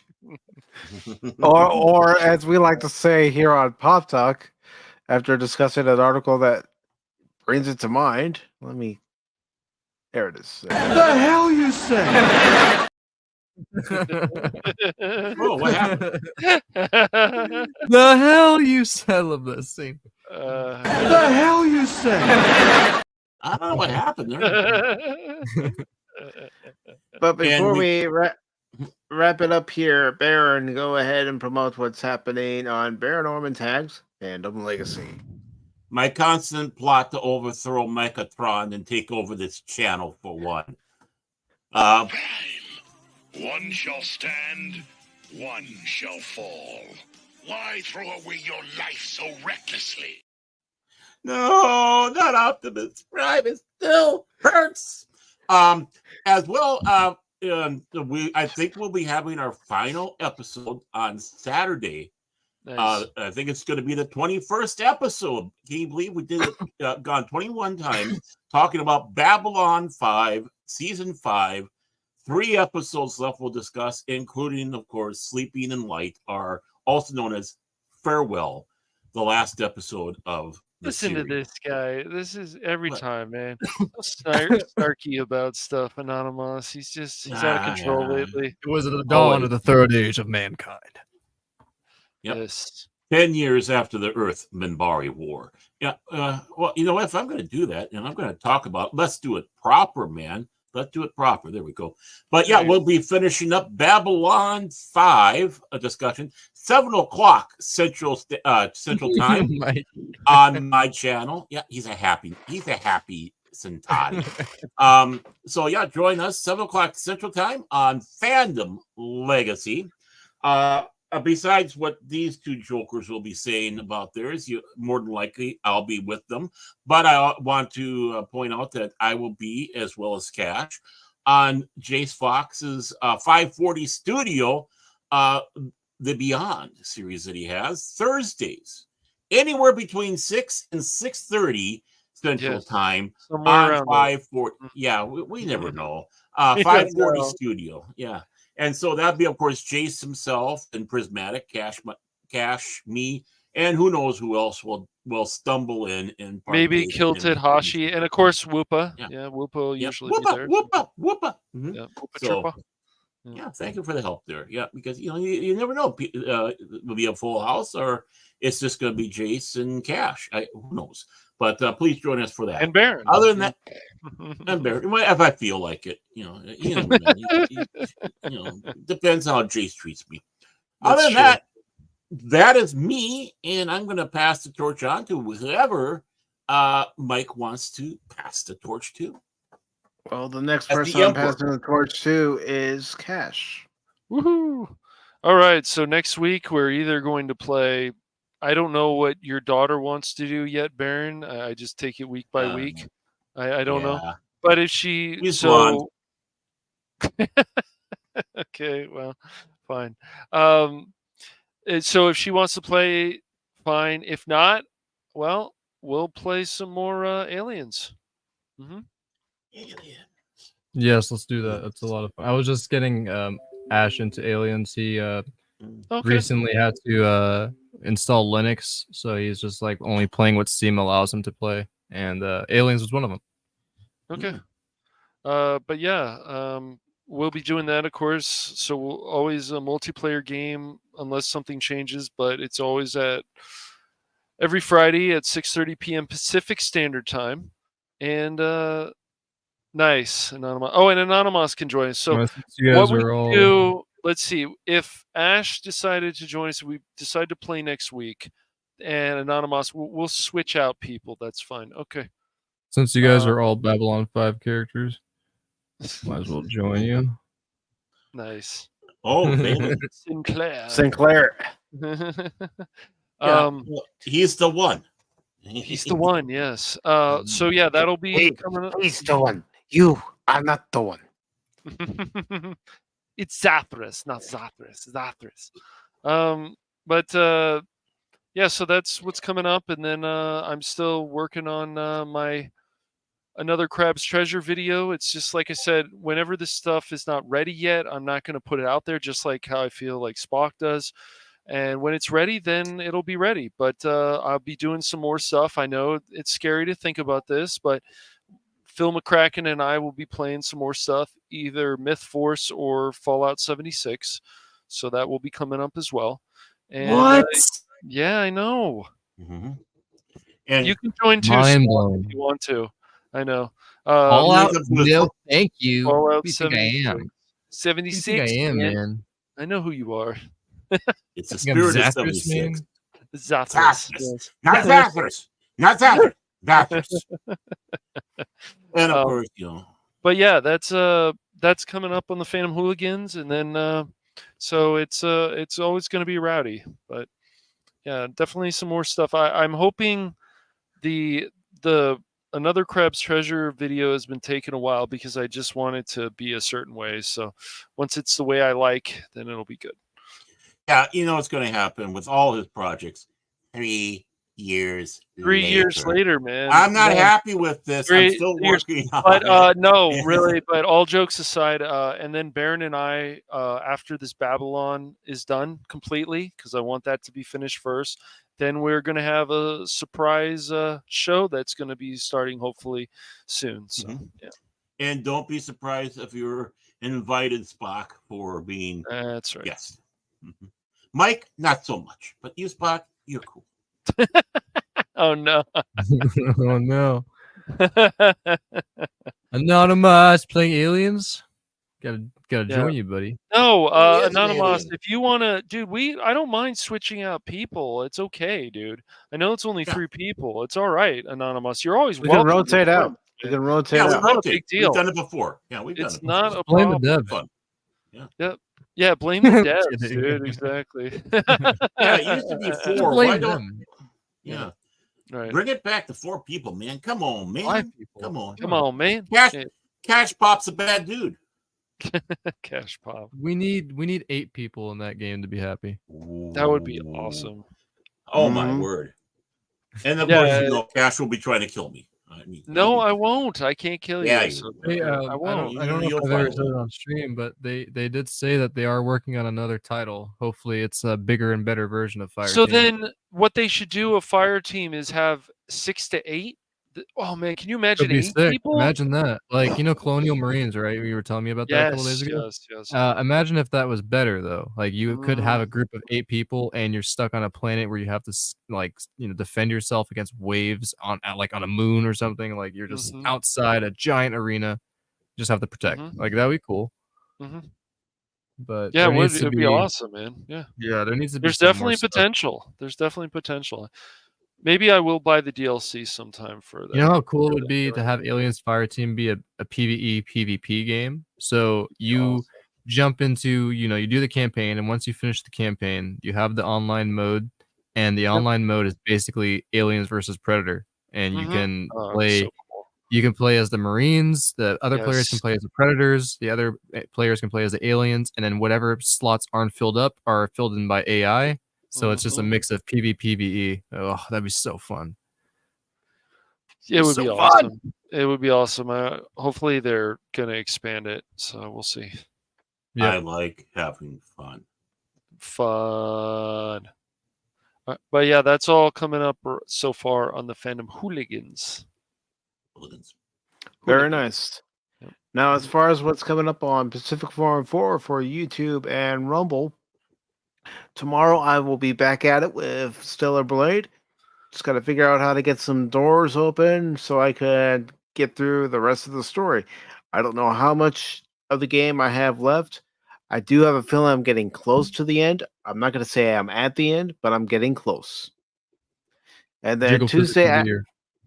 I'm kidding. Tuesday, I don't have anything scheduled for Tuesday, but if after tomorrow's Stellar Blade stream, I'm getting closer to the end, meaning I'm right at the end.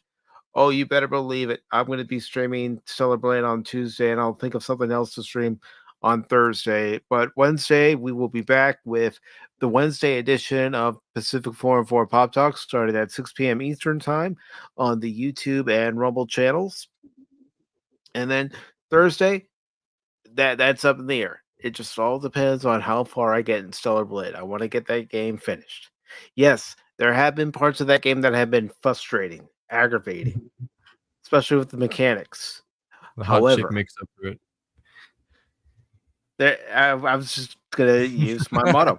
There's one thing that everybody should know when they're watching me play a game. Yeah, I might struggle getting through parts. It might take me a while, but remember this: don't ever give up on me in a game, because trust me, hell yeah.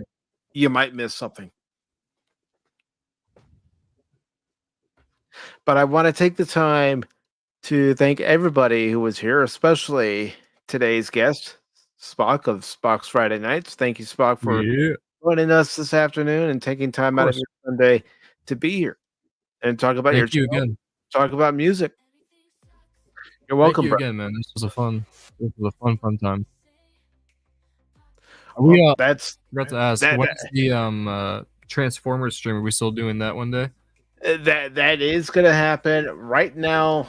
This isn't finalized yet, but right now, as far as the day I'm thinking of doing it, I was thinking about doing it on Tuesday, September, I think it was 17th. Let me double check myself. Okay. I was thinking about doing it on the 17th because that was the actual day that the series premiered. However, there's the Wednesday Pop Talk the next day, so I might just wait until the 18th and do it on the normal Pop Talk day. But that's how it is at the moment. So I will make an official announcement as to when it's going to occur as it gets closer, because I'm still working on a few things for that stream. I got to put together an intro still, and I'm going through some clips that I want to use, because I want to try to use clips from not just G1 but Beast Wars, the Armada series, and a couple of other series. Yes, the stream will primarily be about G1, but I know you yourself grew up with other iterations of Transformers. Yes, sir. And I would love to hear your thoughts on those particular series, having grown up with them. I mean, it could be very similar to my own experience and other people's experience growing up with G1. Yeah. Yeah, I think what really solidified it for me though, because unlike a lot of my Michael Bay discography fans, they are kind of blind to what's really good about those movies, and it's really just the first two. Everything else, I mean, even the second one's questionable. The first one's really the best problems. Yeah, the first one's the best. I don't think 3's bad, but I didn't like it. I mean, I like that Shia LaBeouf's in it, but we can talk about that off stream too as well, and on the stream. But that is, I think a good thing about it was my dad was really into G1, and he's the reason I got into those movies was because he took me to see them in the theater. He was like really excited for it, and that's, it did it for both of us. He liked it. I don't know if he liked it as much as G1. I don't think he did, but his reaction kind of gave me the impression that this at least still spoke to some of the values Transformers had. It does. Yeah. But it's just different, it's very different. Yep. I will say, when it came to that 2007 live action film, it was the moment you hear Peter Cullen say, "Before time began, there was the cube." And all I was thinking, and I wasn't the only one, because we're all in the same age group, the words coming out was prime. Yeah, it was our prime. You could just you just knew. And what did you think? Like, I know I love Transformers, sorry, but like, what did you think about like his voice? Honestly, I could still hear G1 Prime in there. Yes, they had him get a little closer to the mic, lower his voice a little bit to sound like he's this tall robot from another planet. However, it was still Prime. You could still tell when he was saying a lot of the things he was saying as far as his lines, it was Prime. And then when you hear him say, "One shall stand, one shall fall." It's for me, what does it is when I watch the old ones, it's like he still sounds like Prime, but I'm happy that in the new 2007 they didn't overdo it. They use an actual vocoder. They use like all these cool little things that I use in FL Studio to make it sound even more juicy. If that sounds weird, but like it's just a HD Prime. Yeah, I get you. It was just as soon as you hear it. I thought those, at least They those ruined it later though. 3 movies, like there was some good dialogue. The whole thing was like in the second one where the Transformer turns into a woman and stuff, and vice versa. I was like, come on, guys, that was ridiculous. I thought that was weird. I didn't think it was very weird. Yeah, I thought there was just the weird part for me was that entire scene, but also they just had some weird like joviality in that movie that decided to be kind of like, let's make fun about sex. Like, I don't know where that came from. Did. I mean, the whole thing about like Michael Bay and then his obsession with girls' butts in that, and that was quite obvious. It was just funny to me. It's like, it wasn't I was offended. There's a subtle way to do it, though. There's a way to do it that works, and there's a way that it's like, come on, man.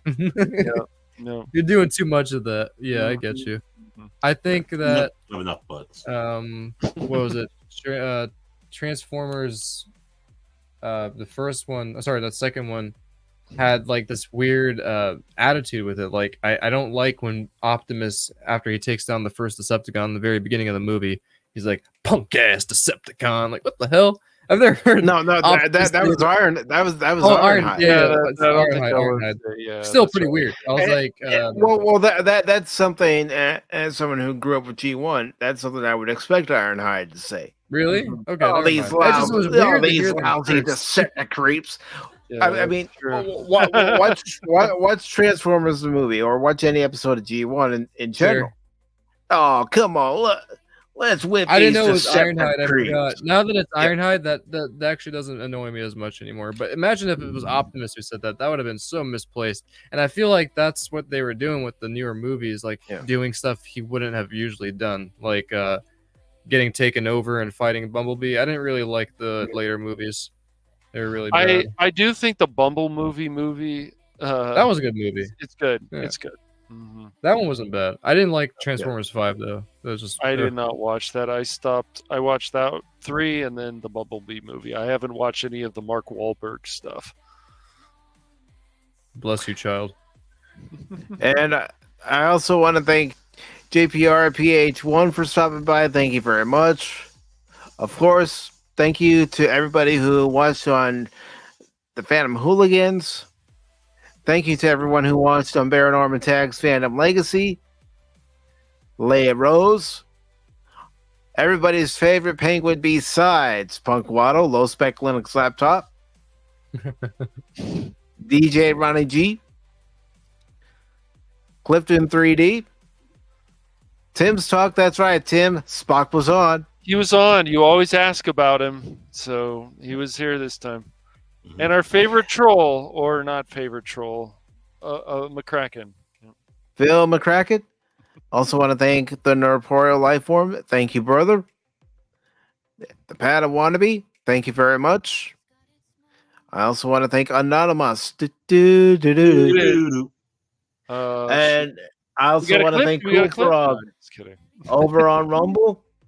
And of course, I want to thank Pat of Wannabe and Low Spec Linux Laptop for hopping over on the Rumble side. Really appreciate it. Really appreciate you all for stopping by during this edition of Pop Talk. Make sure you subscribe to our guests. His links are in the description below. I don't know who any of those people are. Baron! What? That was Cash. I know who it was. But no, yeah. I thank you all so very much. I know nobody is obligated to watch any one stream on any given day, but I appreciate the fact that you take time out of your day to stop by and listen to what we're talking about or watch the gaming streams on the channel. Without you, we're not doing this. So thank you all once again. And until next time, remember, don't ever give up on me in a game, because just when you do, you might miss something. Have a good Sunday afternoon, everybody. Autobots, transform and roll out.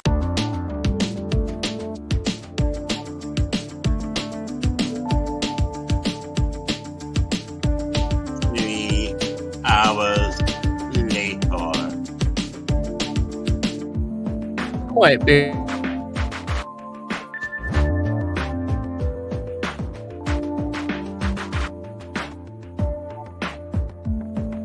Live long and prosper.